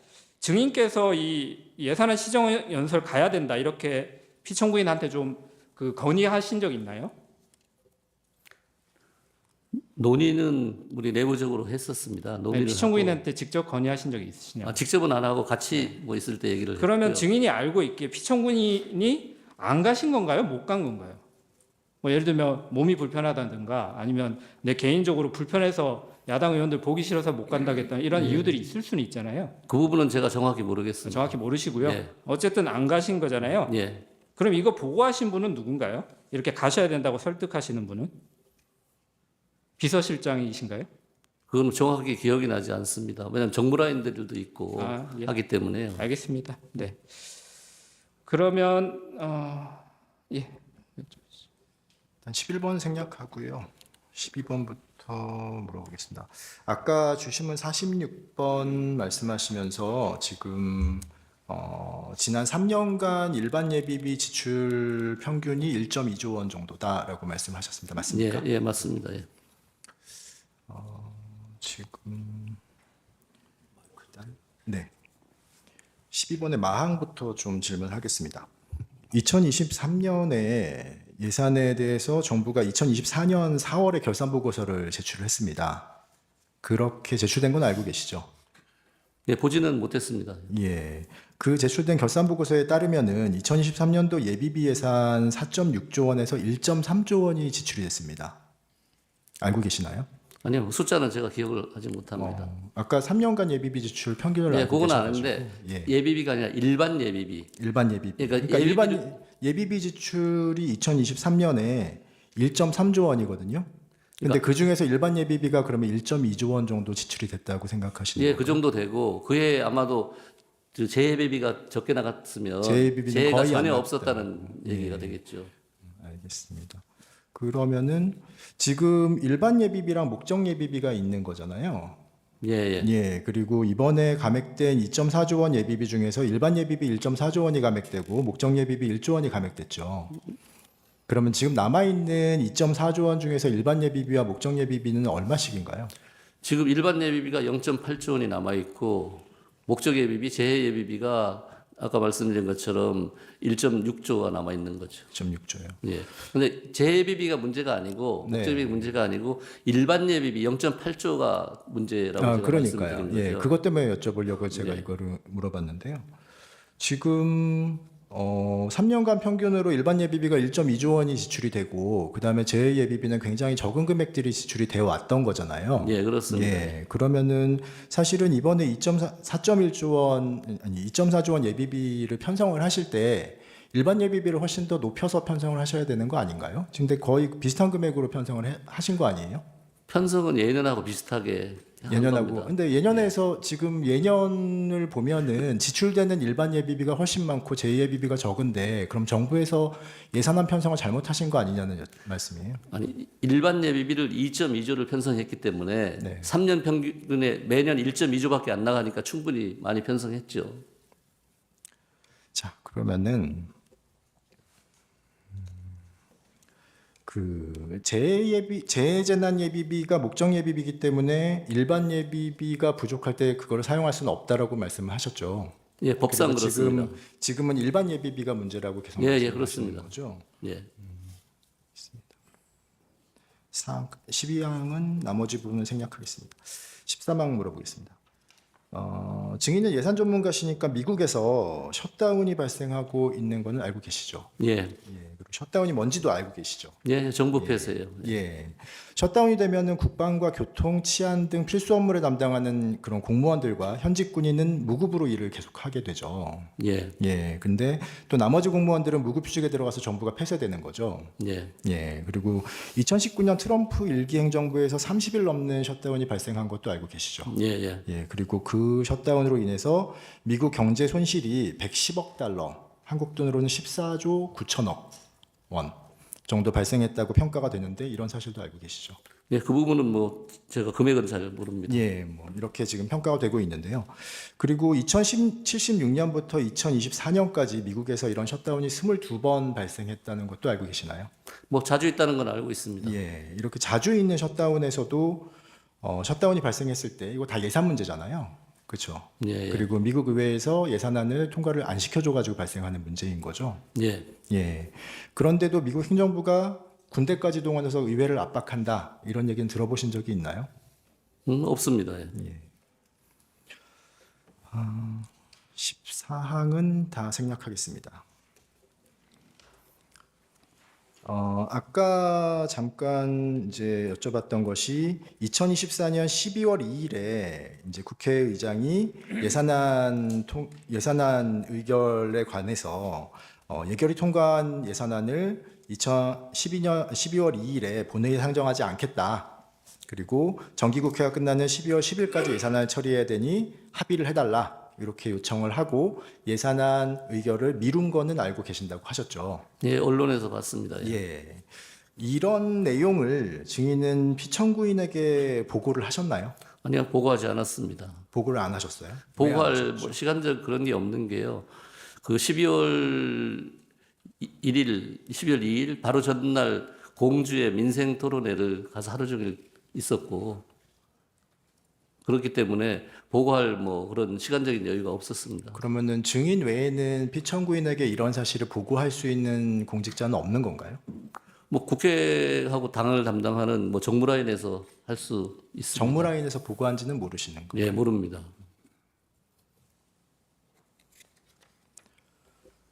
자, 그러면은 15에 가도 생략을 하겠습니다. 혹시 피청구인이 이렇게 감액된 예산안은 알고 있었던 거잖아요, 그렇죠? 어떤 그러니까 지금 문제가 되고 있는 예, 그 감액된 예산안, 예 4.1조 원 감액됐을 감액된 때 예산안은 내용은 알고 있는 있습니다. 거죠, 예. 그렇죠? 예, 그리고 그거는 그 예산안에 대해서 알고 있었는데 그 예산안이 통과되면은 뭐 어떻게 되는지 뭐 이런 거에 대해서 증인에게 물어본 적이 있나요? 아니 물어보진 않았고요. 대통령께 그 감액 4.1조가 된 내역은 보고를 했습니다. 감액 내용만 보고를 하셨어요. 예. 감액이 그거에 이렇게 대해서 예결위에서 30일에 이렇게 통과됐습니다. 이렇게 보고를 했습니다. 그러니까 감액 내용만 보고를 예, 하고 예. 이렇게 감액이 됐으니까 향후에 어떤 국정이 어떻게 될 것이다. 그런 건 없었고요. 그런 건 그냥 없었고. 감액 내용 나온 것만 딱 보고를 했습니다. 지금 아까 제일 처음에 말씀을 드렸었는데요. 사실 이 사건이 지금 이렇게 예산 감액을 지금 국정 마비의 원인이다, 혹은 국가 비상사태라고 주장을 하시는 거잖아요. 그렇죠? 근데 지금 경제 전문가이신 증인께서 그런 것들에 대해서 평가를 안 하셨다면 결국은 그 모든 평가는 피청구인이 단독으로 하셨다는 건가요? 예, 감액된 그런 예산이 뭐 그런 부분은 제가 아닌 다른 사람이 보고했을지는 모르지만 저는 뭐 보고를 하지 않았습니다.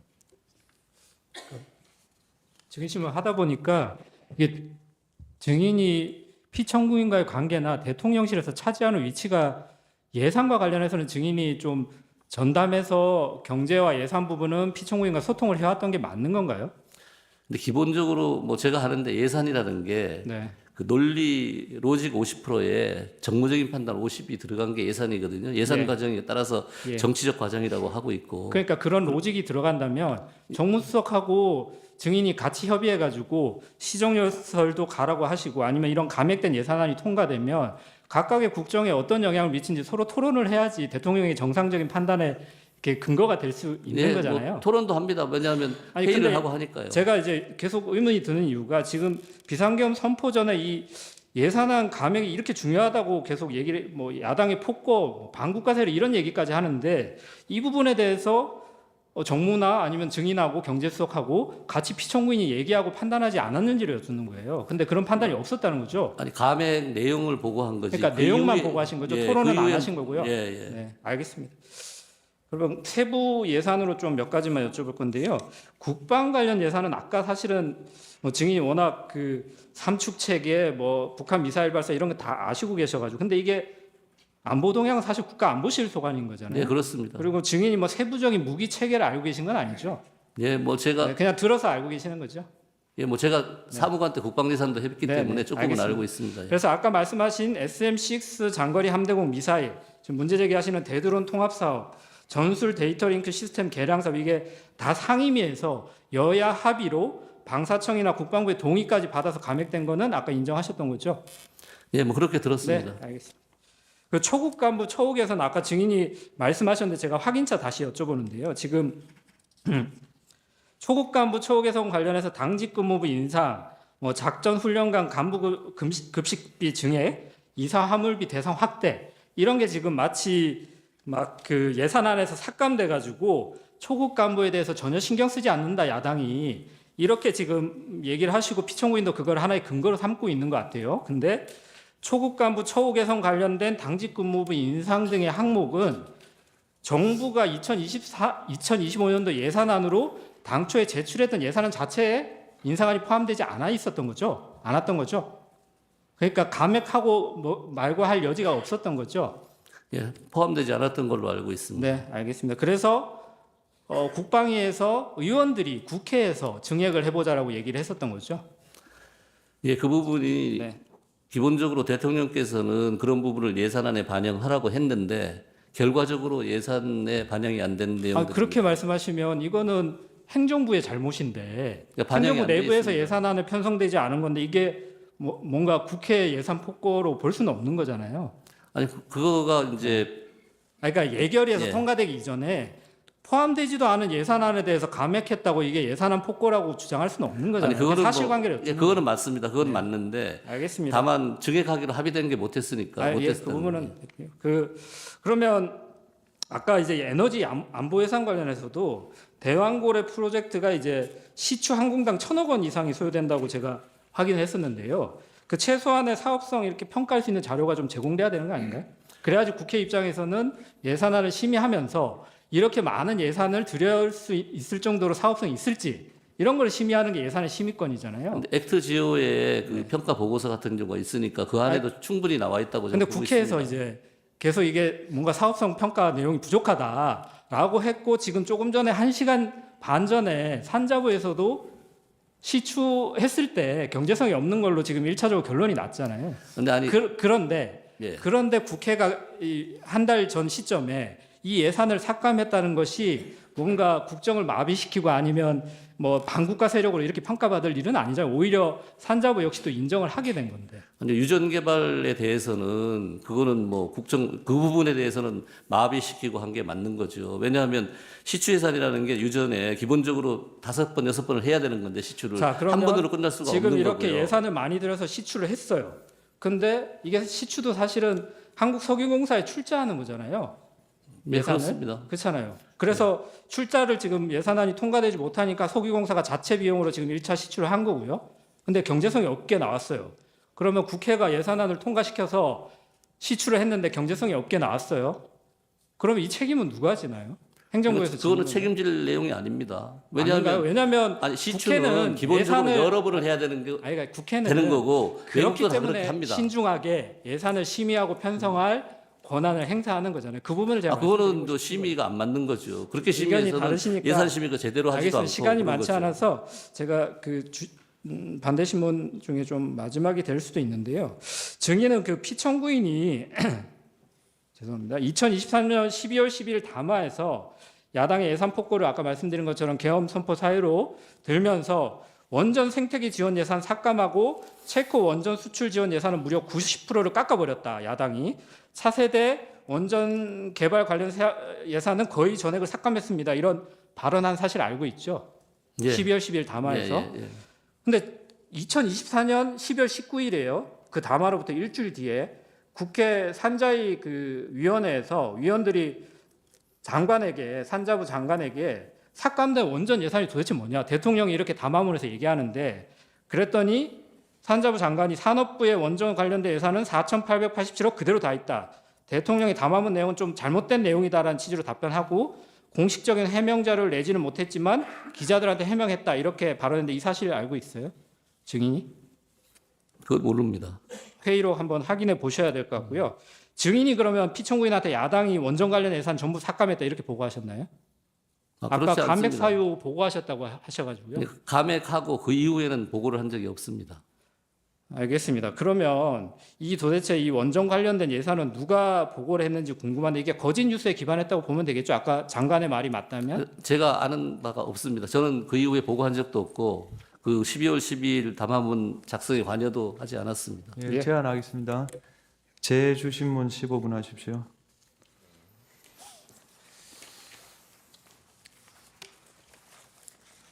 반대 신문에서 한두 가지 짚고 넘어가겠습니다. 그 청구인 측에서 셧다운, 미국의 셧다운 얘기하셨는데, 미국의 GDP와 우리나라 GDP가 대략 몇 배 정도 차이 납니까? 미국 GDP와 우리나라 GDP가 제가 볼 때는 18배, 7배 정도? 왜냐하면 지금 전 세계 GDP가 한 101조 정도 되는데 미국이 한 26조 정도 되고 우리가 1.8조 정도 되니까요. 그 차이 정도 됩니다. 네. 그럼 예산안을 두고 정부 여당과 야당의 이런 뭐 갈등이는 어느 나라나 있을 수 있을 것 같은데 미국에는 왜 이런 셧다운이라는 게 일어나고 우리나라는 일어나지 않습니까? 예. 근데 조금 전에 말씀드린 GDP 규모는 달러고요. 뭐 101조 달러고 그게 이제 미국은 셧다운이 자주 일어나고 우리는 안 일어나는 이유게 예산 제도의 차이입니다. 미국은 예산을 국회에서 편성하고 확정을 합니다. 우리는 행정부에서 편성하고 그 국회에서 확정하는 시스템이 다르고요. 그리고 거기에는 입법으로 되고 우리는 예산이라는 법 형식으로 하지만은 미국은 입법 법률을 통해서 하기 때문에 국회에서 언제라도 법률을 개정해서 바로 일주일 그냥 셧다운하고 예산을 또 줄 수 있고 법으로 이렇기 때문에 그쪽에는 미국에서는 이 셧다운이 자주 일어납니다. 통상적인 거고 아주 예외적인 게 아니고 그런데 우리 같은 경우에는 예산이라는 법 형식으로 별도로 하기 때문에 만일 셧다운이 일어나면 우리가 준예산을 편성하도록 지금 돼 있고요. 12월 말까지 예산이 통과 안 되면 그 준예산은 국회가 아니라 행정부에서 편성을 하도록 돼 있습니다. 그렇기 때문에 예산 양국의 예산 제도의 차이기 때문에 그게 미국이 뭐 셧다운이 자주 일어나고 한국이 없고 한 거는 뭐 문화 차이, 제도 차이로 봐야 될 것 같습니다. 네. 증인 예산 전문가시고 이제 청구인 측에서 국가 비상 사태였냐, 지금 계엄 선포 당시가 국가 비상 사태였냐라고 여쭤보셨는데 증인 뭐 물론 잘 국정 전반에 대해서도 파악하고 계시겠지만 기본적으로는 경제 전문가시고 또 헌법재판소의 당연히 판단도 있겠지만 계엄 선포 당시에 국가가 비상 사태에 있는지는 누가 판단합니까? 뭐 대통령께서 판단하죠. 네, 준비된 주시면 마저 하겠습니다. 입법 관련 여쭙겠습니다. 야당이 발의한 법안 중에 대통령이 제의 요구를 했음에도 불구하고 또 통과시켰던 양곡관리법 개정안 아시죠? 예, 알고 있습니다. 그 개정안 주요 내용이 국민들이 쌀 소비량과 상관없이 농민들이 초과 생산한 쌀을 정부가 전부 사들이도록 강제하는 쌀 강제 매수법이라고 알려져 있던데 맞습니까? 예, 맞습니다. 이 양곡관리법 개정안이 시행되면 시장에 어떤 영향이 있습니까? 지금도 남아도는 쌀이 과잉 공급이 되고 우리가 보리나 뭐 콩 이런 잡곡들은 생산을 하지 않기 때문에 양정에 완전히 균형이 무너지는 그런 농업과 농촌을 망하게 하는 농망법이라고 생각합니다. 네. 초과 생산의 문제나 가격 왜곡의 문제도 발생할 수 있습니까? 네, 그렇습니다. 예. 유사한 취지의 농수산물 관련 법들은 그리고 이 양곡관리법 개정안이 시행되면 그래도 혹시 농민이나 어민들이나 뭐 농업업 발전에 도움이 되는 측면이 좀 있지 않습니까? 뭐 일부 도움이 되는 측면이 있겠죠. 뭐 쌀을 생산하는 농가는 도움이 될 수 있겠지만 전체 농민이나 어민한테는 전체적으로 보면 손해가 되기 때문에 그건 맞지 않다고 생각합니다. 네. 또 야당이 추진했던 국회 증언감정법 아시죠? 예.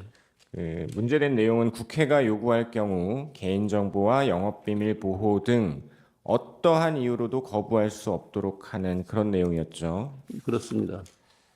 국회 증언 감정을 통해서 국내 기업들의 기술 유출 우려가 있던데 실제로 이 법이 시행되면 이 법으로 인해서 기술 유출이 좀 손쉬워지거나 가능해집니까? 경제계에서는 기술 유출 우려가 크다고 얘기를 하고 있습니다. 네. 최근 우리나라 핵심 기술들이 해외로 유출되는 일이 잦아지고 있고 그럼에도 기술을 유출한 외국인은 간첩죄로 처벌할 수 없는 문제점이 있는 것으로 알고 있는데 맞습니까? 예, 맞습니다. 87 생략하겠습니다. 추가로 몇 가지 질문 드리겠습니다. 아까 산업통상자원부 장관이 원전 관련 예산 4,887억 그대로다. 근데 제가 말씀드린 소듐 냉각 고속로 R&D 예산은 과기정통부 예산 아닙니까? 예. 맞습니까? 예, 정확하게 제가 모르겠습니다. 야당은 민생 법안은 발목 잡고 반대되는 법안은 단독 처리를 강행해 왔었는데 이에 대해서 대통령이 증인 포함해서 평소 참모들에게 했던 말 중에 글로벌 최첨단 경제 시대의 경제 붕괴는 전시 사변보다 위중하다. 원전 산업, 반도체 산업의 발목을 잡는 것은 미래 성장 동력 산업들을 고사시키는 것이다. 이런 말 했던 거 기억나십니까? 예, 말씀하셨습니다. 경제 활성화 그리고 반도체 산업 등 성장 동력 확충을 위한 반도체 특별법, 기업 밸류업 프로그램 이게 모두 야당의 반대로 표류되고 있었죠. 예, 그렇습니다. 2024년 9월 민주당이 전국민 1인당 지역사랑 상품권으로 25만 원씩 그냥 나눠주겠다는 이 법 개정안 발의했다가 24년 10월 대통령이 거부권 행사한 사실 알고 계시죠? 예, 알고 있습니다. 이 법 개정안 전 국민에게 25만 원씩 지원하는 이 법에는 어떤 문제가 있습니까? 그렇게 소득 수준에 관계없이 뭐 다 나눠주고 하면 뭐 돈이 10조 이상이 들어가고 그 포퓰리즘적으로 그런 성격을 띠고 있고 그 다음에 입법으로 행정권을 제약하는 상권 분립에 위배되는 그런 문제가 있습니다. 네. 그리고 그 목적이 이재명 대표의 대선을 겨냥한 대표적인 현금 살포 포퓰리즘 법안이라고 평가받기도 했었죠. 예, 민주당이 예산안을 대폭 삭감해서 단독 처리한 배경을 보면 당초 민주당이 전 국민 25만 원 지원 예산 3천억을 넣어야 한다라고 하다가 받아들여지지 않자 정부 예산을 대폭 삭감해서 단독 처리한 것으로 알고 있는데 맞습니까? 제가 알기로는 3천억이 아니라 정부에서는 3천억 정도를 생각했고 그 민주당에서는 1조 원을 지역사랑 상품권으로 1조 원을 요구를 했습니다. 네. 민주당은 대통령 탄핵 소추 이후에 다시 이 25만 원 지원 예산 넣고 삭감했던 정부 편성안 일부도 다시 넣어서 추경 예산 통과를 추진했었죠. 뭐 저는 그 부분에 대해서 직접 듣지는 못했습니다. 최근에 그 지역사랑상품권법 예산 포기할 테니 추경하자 이러고 있는 사실은 알고 계신가요? 예, 언론에서 봤습니다.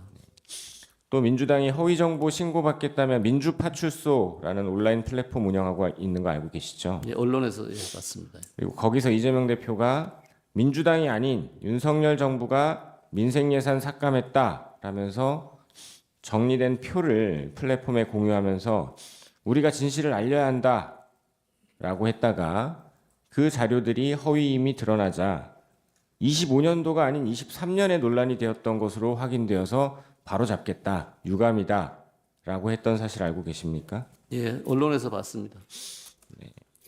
몇 가지 더 여쭙겠습니다.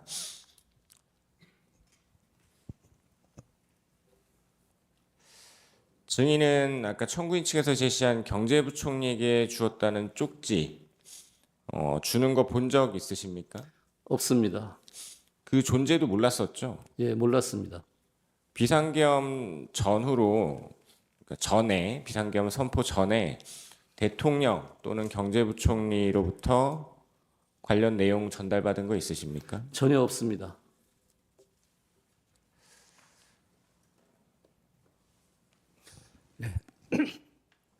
네, 윤갑근 변호사입니다. 방금 추경 예산 언급하신 것을 봤다고 알고 계시다고 하셨죠? 예, 뭐 언론 보도 언론 같이 보도를. 구체적으로 예, 예. 실제 그 야당 이재명 대표가 추경 예산을 언급을 했습니다. 예산이 통과돼서 예산서에 잉크가 마르기도 전에 추경 예산을 논의하자고 했다는 것 자체는 예산안 통과가 잘못됐다는 것을 시인하는 거 아니겠습니까? 예, 그렇게 볼 수도 있습니다. 그리고 국정마비와 관련해서 여쭤보겠습니다. 대통령은 선거 당시에 이제 주요 추진 정책이라든지 여러 가지 과업들에 대해서 공약을 내걸고 합니다. 그리고 이제 실제 이제 취임하게 되면 각종 중점 추진 정책들을 설정을 하게 됩니다. 그런 정책 공약이나 중점 추진 정책을 추진하는데 각종 예산이 필요하고 법안이 필요합니다. 근데 지금 거대 야당에 의해서 그 중요 정책에 대한 각종 예산들이 삭감되고 법안이 발목을 잡혀서 추진을 할 수가 없는 상황이 됐습니다. 그리고 야당 대표나 야당에 대한 어떤 수사나 조사를 했다는 이유로 검찰, 경찰, 감사원들의 특활비, 활동비를 전부 삭감을 했습니다. 그럼으로써 마약 사범이 넘치고 이렇게 치안이 불안해지는 그런 상황이 야기됐습니다. 결국 정부 입장에서는 중요 정책을 추진할 수도 없고 정부가 책임져야 되는 치안이 불안해진다면 이것을 국가 위기 상황이라고 판단하는 것은 당연하지 않겠습니까? 예, 뭐 그런 측면으로 판단할 수도 있습니다. 그리고 아까 청구인 측에서 비상계엄 후에 대외 신인도 추락과 경제가 더 나빠졌다는 언급을 잠깐 한 것 같습니다. 비상계엄 당시에 대통령이 판단한 것은 여러 가지 상황을 종합해 봤을 때 국가 위기 상황이고 국헌 질서가 문란해졌다는 판단해서 하신 겁니다. 그래서 계엄이 선포돼서 일시적으로 그런 여건이 있었고 그걸 치료를 위한 처방을 하기 위해서 일시적으로 경제가 나빠질 수 있습니다. 환자에게 약을 처방하면 잠시 악화됐다가 회복되는 것과 마찬가지입니다. 그것을 증명하는 것이 계엄 직후에 잠시 나빠졌던 각종 경제 수치들이 그 후에 회복되는 현상을 다 보였습니다. 주가를 포함해서. 그런데 다시 경제가 나빠지기 시작한 것은 대통령에 대한 내란몰이가 시작되고 추가로 총리를 비롯한 줄탄핵들이 이어졌습니다.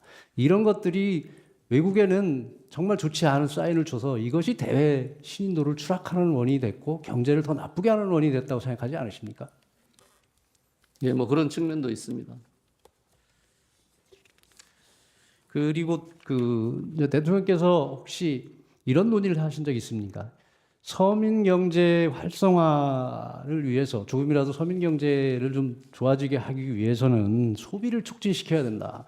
소비가 활성화돼서 이게 선순환 구조로 돌아가야 생산이 되고 경제가 활성화된다는 측면에서 소득세법이나 상증세법, 상속세법, 증여세법 그리고 법인세법들을 개정해서 좀 소비를 촉진시켜야겠는데 지금 거대 야당의 어떤 법안 발목 잡기에 발목을 잡혀서 한치도 못 나가고 있다. 이거에 대해서 안타까워하신 말씀을 들어본 적이 있습니까? 예, 많이 들었습니다.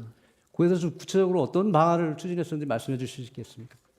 뭐 소비를 촉진하기 위해서 작년 하반기 같은 경우에는 그 소비하는 부분에 대해서 소득공제율을 뭐 전통시장에서 하면 40%를 80% 올려준다든지, 그 다음에 노후 자동차를 교체하는 그런 소비를 할 경우에는 개소세를 70% 인하한다든지 이런 법안을 냈는데 다 통과가 되지 않았고요.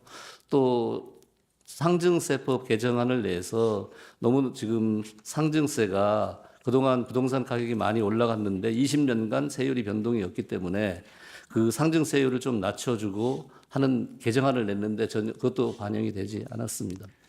그리고 아까 말씀드렸듯이 주요 정책도 추진이 안 되고 치안 질서도 불안해지고 그리고 지금 경제가 많이들 어렵다고 하고 있습니다. 그래서 이 서민 경제 활성화를 위한 어떤 최소한의 조치마저도 이 좌절되는 상황에서 국정을 운영하고 있는, 국정을 책임지고 있는 정부 여당 그리고 대통령의 입장에서는 당연히 위기 상황이라고 느끼거나 국정 마비 또는 심각한 상황에 처해 있다고 판단하는 것은 정상적이지 않겠습니까?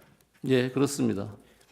그런 것들이 지금 이 비상계엄의 원인이 됐다고 판단을 하고 있고 그런 것을 통해서 이 비상계엄을 통해서 정상적으로 이 경제도 활성화시키고 어떤 국가 헌법 헌정 질서도 바로 잡아야 되겠다는 판단에서 하신 거라고 생각이 되는데 동의하십니까? 예, 아까도 말씀드렸지만 최종 판단은 헌법재판소에서 하지만 제 의견은 이어지는 줄타내기라든지 경제 부담, 재정 부담이 많은 입법 문제 그리고 예산 단독 삭감 이게 다 종합적으로 작용되지 않았나 생각을 합니다. 네, 수고하셨습니다. 감사합니다. 예, 제 반대 질문 15분 하십시오. 저희는 아까 그 특정 사업 예산이 감액되면 국정마비 우려가 있다 이렇게 말씀하셨죠. 예, 예, 그렇게 말씀하셨고 주신문에서 뭐 R&D 예산 관련해 가지고 63억 원 삭감이 됐고 그게 큰 문제다 이렇게 말씀을 하셨죠. 문제라고 말씀하셨잖아요 아까 예, 답변에. 뭐 차세대 원자로 네, 네, 네. 뭐 개발과 기술 개발 관련. 예. 그런데 2024년에 정부는 그 R&D 총예산을 예산안을 2023년에 31조 1천억 원이었던 거를 25조 9천억 원으로 총 전년 대비 5조 2천억 원을 삭감을 하셨어요. R&D 예산 알고 계시죠? 예, 뭐 숫자는 정확하게 기억 못하지만 네, 삭감한 건 대략 알고 5조 있습니다. 정도 삭감했다는 거 알고 계시죠? 그러면은 이런 내용을 보면은 R&D 예산 63억 삭감이 뭐 국정마비가 올 정도의 삭감이라든지 아니면은 반국가 행위라든지 이렇게 볼 수는 없을 것 같은데 어떠신가요? 지금 말씀하시는 거는 규모의 문제인데요. 규모의 문제는 또 2025년에는 2024년 예산에 삭감된 거 이상으로 늘렸기 때문에 규모의 문제는 별개고요. 제가 말씀드린 건 개별 사업으로 말씀드린 거예요. 개별 사업이요. 그러니까 5조 개별 2천억을 삭감을 하면은 그 개별 R&D 예산은 전액이 삭감된 것도 굉장히 많을 거잖아요. 맞죠? 5조 2천억을 삭감을 했으면 그 내용은 제가 구체적인 내용은 모르겠지만 모르시겠지만 그 제일 규모 많이 얘기는 삭감된 사업은 290억이 삭감이 됐어요. 규모 얘기는 2024년에 맞는 얘기지만 현지 시점에서 보면 2025년에 그때 삭감된 5조를 더 한 6, 7조로 더 늘렸기 지금은 때문에 늘렸는데 규모의 문제는 아니라는 지금은 거죠. 늘렸는데 지금 논점이 되지 않는다는 2024년에 거죠. 그 정도로 삭감을 했으면 이번에 63억 삭감된 한 개의 사업하고 비교했을 때 2024년에는 수많은 사업들의 R&D 예산이 거의 없어지거나 많은 부분이 삭감됐다라고 말씀드리는 거예요. 아니 2024년에 R&D 예산이 삭감된 거는 R&D 예산이 업계에서 그 R&D 업계에서 나눠 먹기식으로 했기 때문에 그걸 계획하는 차원이었고요. 알겠습니다. 예, 알겠고요. 아까 그 피청구인이 민생 예산 굉장히 중요시 여기신다고 말씀을 하셨어요, 그렇죠? 예. 예. 그리고 피청구인이 강조했던 예산 중에는 뭐 비정규직이라든지 특수고용직 등 고용 노동약자 지원 예산 뭐 이런 것들이 있는 걸 알고 계시죠? 예, 예. 이 노동약자 지원 예산은 이번에 삭감이 됐나요? 제가 잘 모르겠습니다. 그 부분. 이번 정부 원안대로 159억 8,900만 원이 그대로 의결이 됐거든요. 예. 예. 이런 점을 보면은 국회가 정부의 무조건 정부 정책을 반대해가지고 예산을 삭감하고 있는 게 아니라 결국은 각 사업 부분마다 필요성과 소명 같은 것들을 확인을 하고 그러고 정당하게 삭감을 해온 거 아닌가요? 그리고 또 아까 말씀하신 것처럼 상임위에서는 여야 합의로 지금 삭감액이 결정됐다고 말씀하셨잖아요.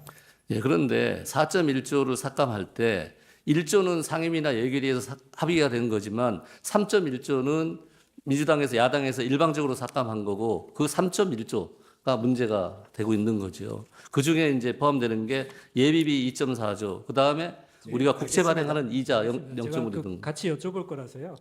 그 지금 예비비 얘기도 하셔가지고 여쭤보는데요. 재난재 발생하면 저희 목적 예비비 사용하기 전에 각 부처에 이렇게 각각 재난재해 대책비 먼저 사용하게 되잖아요. 네, 그렇습니다. 예. 그래서 2025년도 예산안에 편성된 각 부처의 재난재해 대책비 총액이 뭐 9,270억 정도 되는데 기억하시나요? 제가 금액은 모르겠습니다. 편성돼 있다는 것만 압니다. 특정한 사업들만 금액을 기억하시는 것 같아가지고 일단 제가 설명을 드리면 행안부에 3,600억, 농림축산식품부에 1,600억 등을 포함해서 9,270억 정도 각 부처에 예산안이 편성돼 있거든요. 재난재해 대책비가.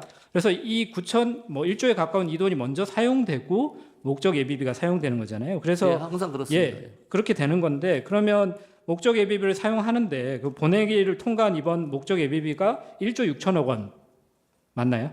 예, 맞습니다. 예. 그럼 합치면 2조 5천억 정도는 최소한 재난재해 대책 예비비를 그러니까 재난재해 비용으로 사용할 수 있죠. 근데 2023년도 결산 자료 이게 2024년도에 전년도 예산 결산을 하게 되니까 2023년도에 목적 예비비 사용액이 얼마인지를 보니까 2,121억 원으로 나왔어요. 그러니까 2천억 원 정도만 사용하면 되는데 2023년 기준으로는 지금 목적 예비비만 해도 1조 6천억 원이 있는 거거든요. 이게 지금 부족하고 뭔가 재해가 발생하면 우리나라가 마비될 정도의 그런 상황인가요?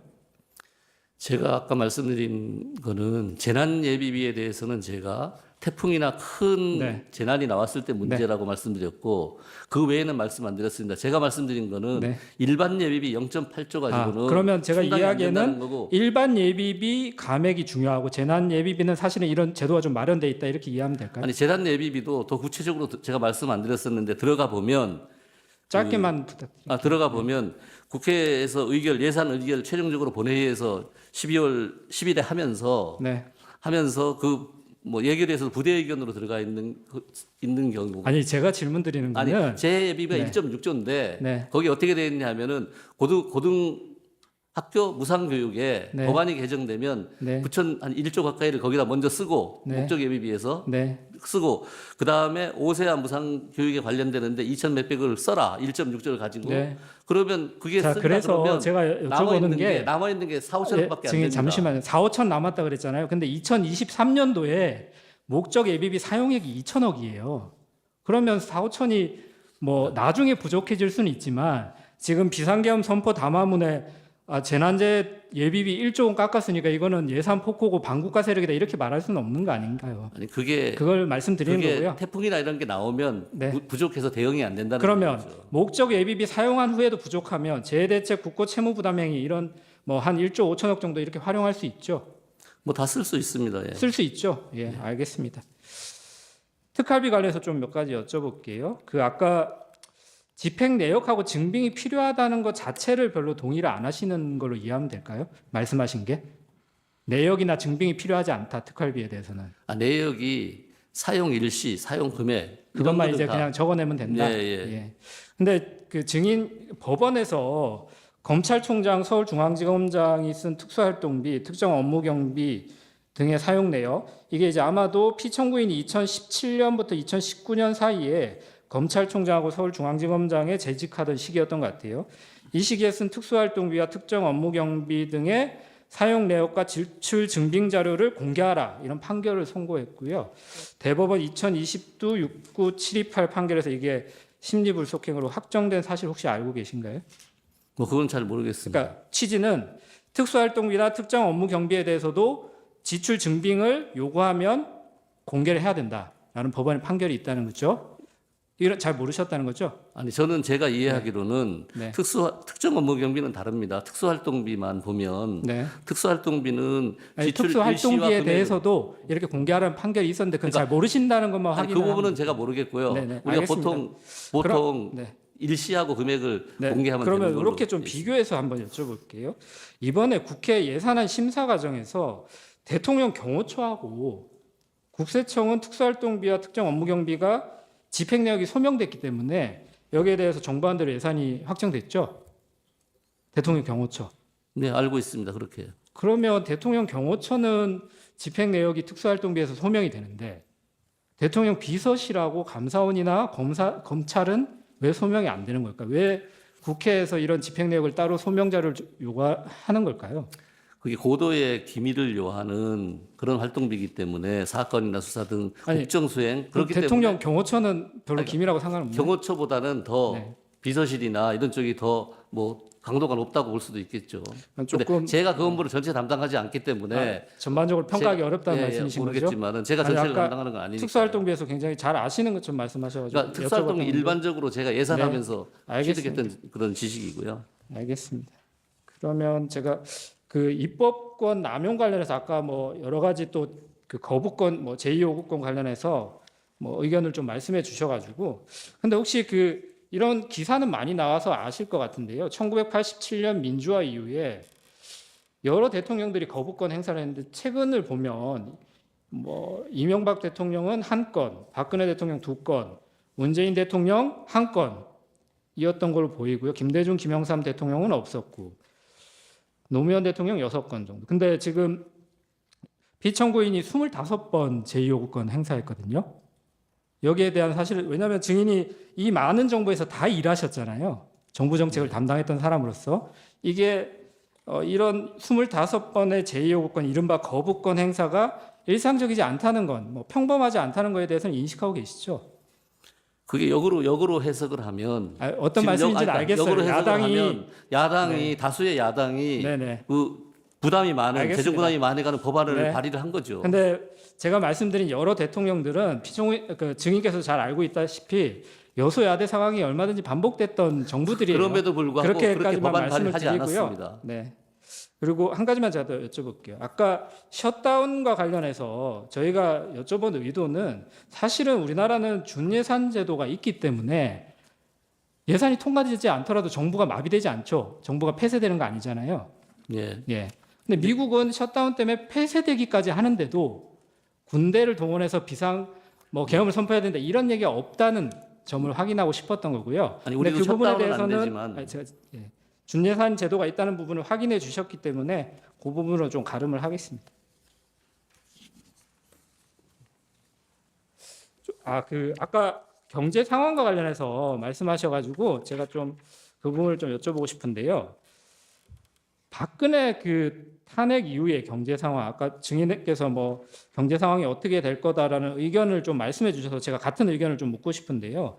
2017년 3월 10일에 박근혜 대통령 탄핵 결정 이후에 3월 달에 국제신용평가사 무디스가 발표한 한국의 국가 신용도 전망 보고서에서 이런 얘기를 했다고 합니다. 지난해 10월부터 정치 스캔들로 시작된 한국의 혼란이 탄핵으로 한 단계 끝났다. 헌법재판소가 만장일치로 박 전 대통령 탄핵을 결정하면서 한국이 새 대선을 치르게 됐고 이는 한국의 신용도에 긍정적이라고 평가한 사실 혹시 기억하시나요? 아니요, 기억 못합니다. 알겠습니다. 그러면 최근의 일을 여쭤볼게요. 2025년도 1월 13일 날 글로벌 3대 신용평가사 뭐 무디스나 이렇게 3대 평가사가 있잖아요. 예. 최상목 권한대행하고 화상 면담을 했다고 해요. 거기서 이 3대 신용평가사가 한국 정치의 불확실성이 장기화되면 외국인 투자 또는 기업의 의사결정에 끼치는 부정적 영향을 간과할 수 없다. 이렇게 견해를 밝혔다고 하는데 이건 알고 계신가요?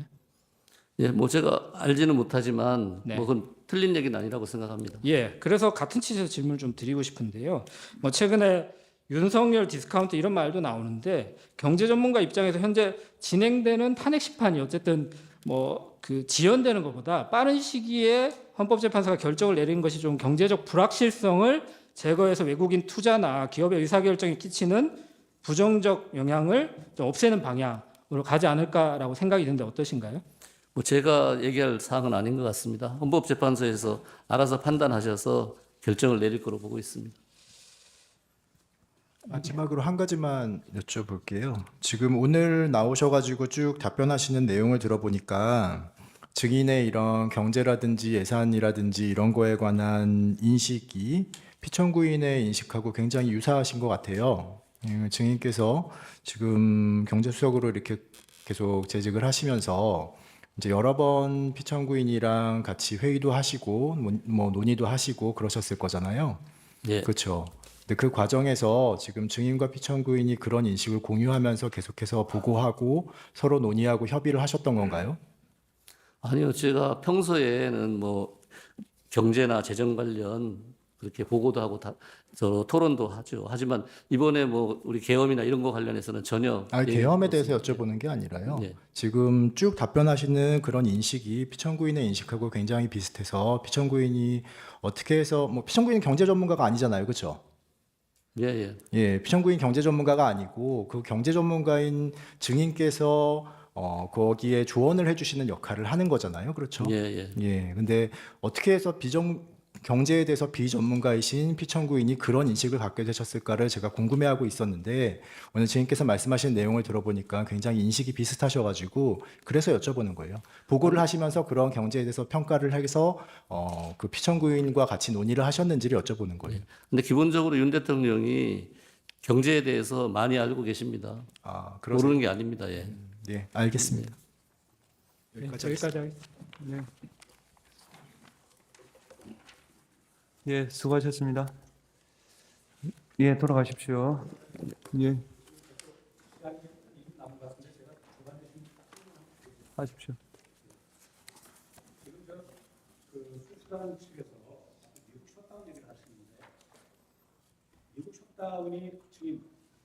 미국 셧다운이 가장 길었던 게 며칠인지 아십니까? 정확한 기억은 못하겠습니다. 이게 한 20 며칠 됩니다. 그리고 대부분이 10 며칠에서 길어야 20 며칠로 다 끝났습니다. 1, 2주 정도 예, 가는 걸로 알고 있습니다. 예. 이게 76년부터 이제 한 20여 여가 일어난 건데 이거는 여야 국회가 합의가 안 됐을 경우에 셧다운이 되지 않습니까? 예. 이건 뭐 국회 책임이죠. 그건 계엄의 대상이 아니죠. 계엄이란 것은 그 나라가 혼란스럽고 전시 뭐 이런 그 비상사태 있을 때 대통령이 판단해서 하는 것인데 이건 여당하고 야당이 합의가 안 된 것인데 거기다 무슨 계엄을 선포합니까? 그러니까 말도 안 되는 경강부회를 좀 하시기 때문에 제가 그 지적을 하는 건데 이거는 여야가 합의가 되면은 예산안이 정해지는 거 아닙니까? 예, 그렇습니다. 근데 지금 여기서 지금 그 야당의 저희가 예산에 대해서 한다는 그 주장은 예산안을 갖다 그냥 다 삭감해 버리면 1년 동안 쓸 수가 없지 않습니까? 예. 그러니까 셧다운하고는 아무 관계가 없이 비교 자체가 안 되는 거 아닙니까? 예, 그렇습니다. 예, 이상입니다. 돌아가십시오. 정의 신문을 마쳤고요. 채택된 증거에 대한 증거 조사를 하겠습니다. 피청구인 준비됐습니까? 네, 하십시오.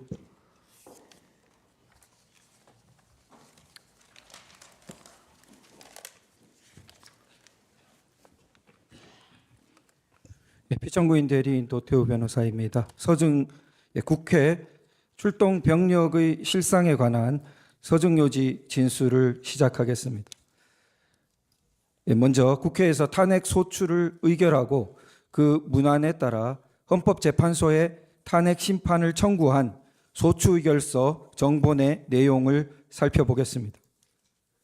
소추의결서 가장 첫머리에 피소추자 대통령은 무장한 군을 동원하여 국민을 협박하고 폭행하는 일련의 폭동을 일으킴으로써 대한민국 전역의 평온을 해하는 내란죄를 범하였다고 써져 있습니다. 이어지는 본문에서는 4. 무장병력에 의한 폭동이라는 제목을 달고 특전사 무장병력, 총기를 휴대한 계엄군에 의한 내란죄를 다시 한번 강조하고 있습니다.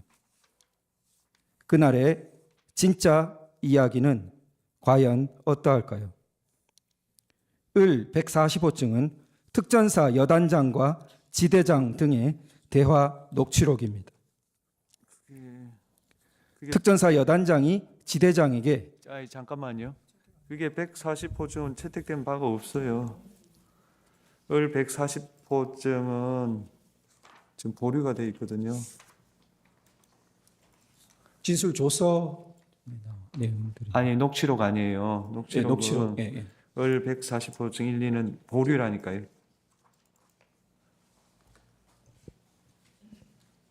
지금 그 청구인 쪽이 보류 의견을 낸 것으로 알고 저희는 그 제출은 이미 아니, 제출을 했는데 예, 예. 증거가 채택이 안 되니까 서정 요지란 진술이라는 게 있을 수가 없잖아요. 채택이 된 걸 진술하는 거니까. 지금 내용은 녹취록과 진술 조서인데 그래서 이 서정요지 진술이 이미 문안이 들어가 있었기 때문에 저희 재판부께서 채택해 주신 것으로 알고 준비되었습니다. 그러면 오해가 있었네요. 지난번에도 증거 동의할 때 139까지만 했지 145증은 동의한 바가 없어요. 저기서. 네, 그 증거인분서는 저희도 봤습니다. 예, 예. 예, 그런데 그 저희가 이 서정요지 PPT를 제출한 것이 이미 뭐 한 5일 전인가 상당히 일찍 PDF PPT가 제출되었었습니다. 아니, 그게 그리고 저희 증거 제출도 됐었고. 아니, 그거는 뭐 약간 오해가 있을 수 있겠는데 제가 일관된 건 증거 채택된 거 증거 조사한다. 그건 똑같이 이야기한 거 아닙니까? 지금 채택이 안 됐는데 할 수는 없지 않나요? 네, 뭐 그 내용 자체가 그 녹취록과 진술 조서인데요. 그 뭐 만약 지금 이제 직권 채택이 안 된다고 하시면은 뭐 예, 다음 예. 차액이 채택되면 하시죠, 뭐. 예, 안 된다는 뜻이 아니고요. 절차상. 그리고 보류된 것도 좀 의견을 좀 빨리 좀 밝혀 주시죠. 보류하는 취지를 말씀드렸습니다. 의견서에. 예. 이게 전체 녹취록 중에 일부만 그렇게 발췌해가지고 예. 전체를 제출해 주시면 저희는 당연히 하겠다 이 말입니까? 예. 하여튼 그걸 참고해서 보완을 해 주십시오. 그러면 지금 을 140부터 되는 겁니까? 그 앞에 채택된 증거도 있는데 그걸 하는 건 아니시고요. 예, 145층부터 한 4개 호층입니다. 몇 호. 그러면 145부터 해야 이게 스토리가 될 거니까 채택하고 나서 하시죠. 뭐. 그렇게 하겠습니다. 예, 그럼 기회 드리겠습니다. 제가 그럼 서로 말을 좀 잘못 알아들었네요. 예. 그다음 증거 불채택 결정에 대한 의견을 내셨고 2차 검정 신청을 내셨는데 그거는 내일 평의를 거쳐서 결정을 하겠습니다. 아직 평의를 못 거쳤습니다. 그러면 이거로 변론을 마치고요. 6차 기일은 2월 11일 오전 10시고요. 그날은 각 10분씩 PPT를 통해서 준비서면 진술 시간을 갖고 정인 이상민, 오후에 신원식, 백종욱, 김용빈 정인에 대한 정의신문을 하도록 하겠습니다. 조금 전, 마지막으로 하시고 싶은 이야기 있으면 청구인부터 하십시오. 청구인 측부터.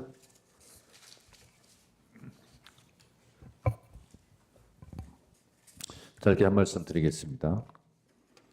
대한민국은 법치 국가입니다.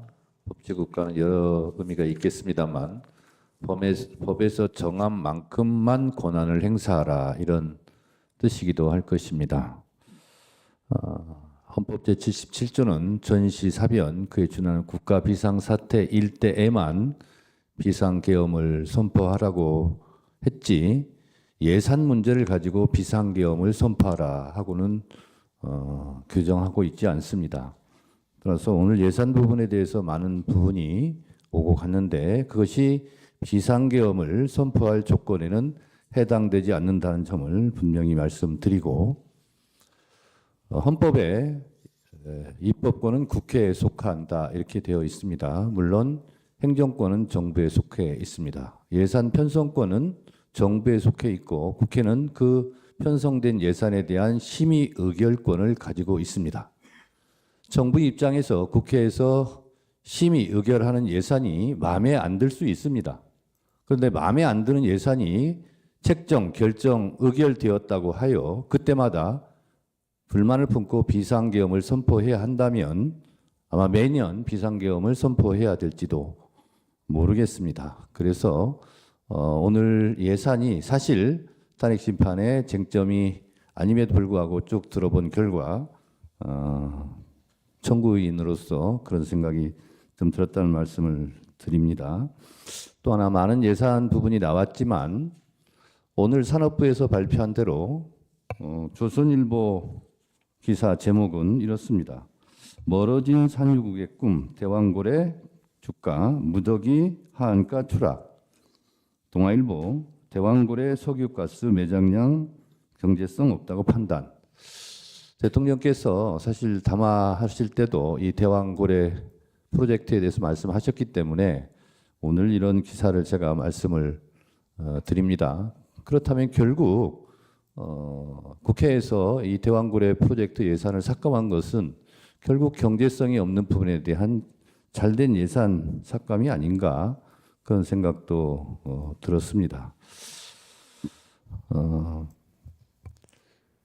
또한 특활비 얘기만 특별히 한 말씀 더 드리면 제가 속해 있는 국회 법사위에서 했습니다만 저희가 수없이 증빙 자료를 제출하면 증빙된 만큼 예산을 책정해 주겠다고 수없이 말했습니다만 국회에서 심사를 해봤을 때 특수활동비는 특수하게 쓰여지는 활동비일 텐데 예를 들면 왜 명절 전날 특수활동비가 이렇게 많이 쓰여지는가?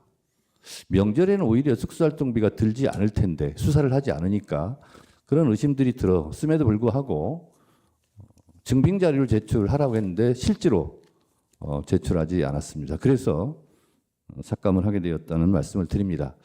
결론적으로 우리가 차를 운전하고 갈 때 차가 많이 밀리면 좀 기다리기도 하고 차가 풀릴 때 또 운전을 하고 그러면 되는데 차에서 내려서 앞에 있는 운전자들을 다 폭력적으로 끌어내서야 되겠습니까? 그리고 제 경험상 국회 예산은 늘상 문제가 있었고 늘상 여야가 다투기도 합니다. 그렇지만 그 예산은 잘 조정돼 와서 지금까지 예산 문제로 비상계엄을 한 사례는 없었습니다. 예산 문제 예비비도 실제로 국가 예산 600조가 넘는 예산 중에서 1%에도 해당되지 않습니다. 1%도 해당되지 않는 예비비나 이런 각종 정부에서 책정하고자 했던 예산이 실제로 실현되지 않았다 해서 비상계엄을 선포하는 것은 너무 심한 일이 아닐까 그런 생각이 좀 듭니다. 차라리 비상계엄을 그렇게 선포할 거라면 우리는 이런 예산 삭감으로 나라 살림을 운영할 능력이 없다라고 솔직하게 말하는 것이 오히려 국민에 대한 예의와 도리가 아닌가 그런 생각이 들었습니다. 예, 피청구인 마지막으로 하고 싶은 말 있으면 하십시오. 예.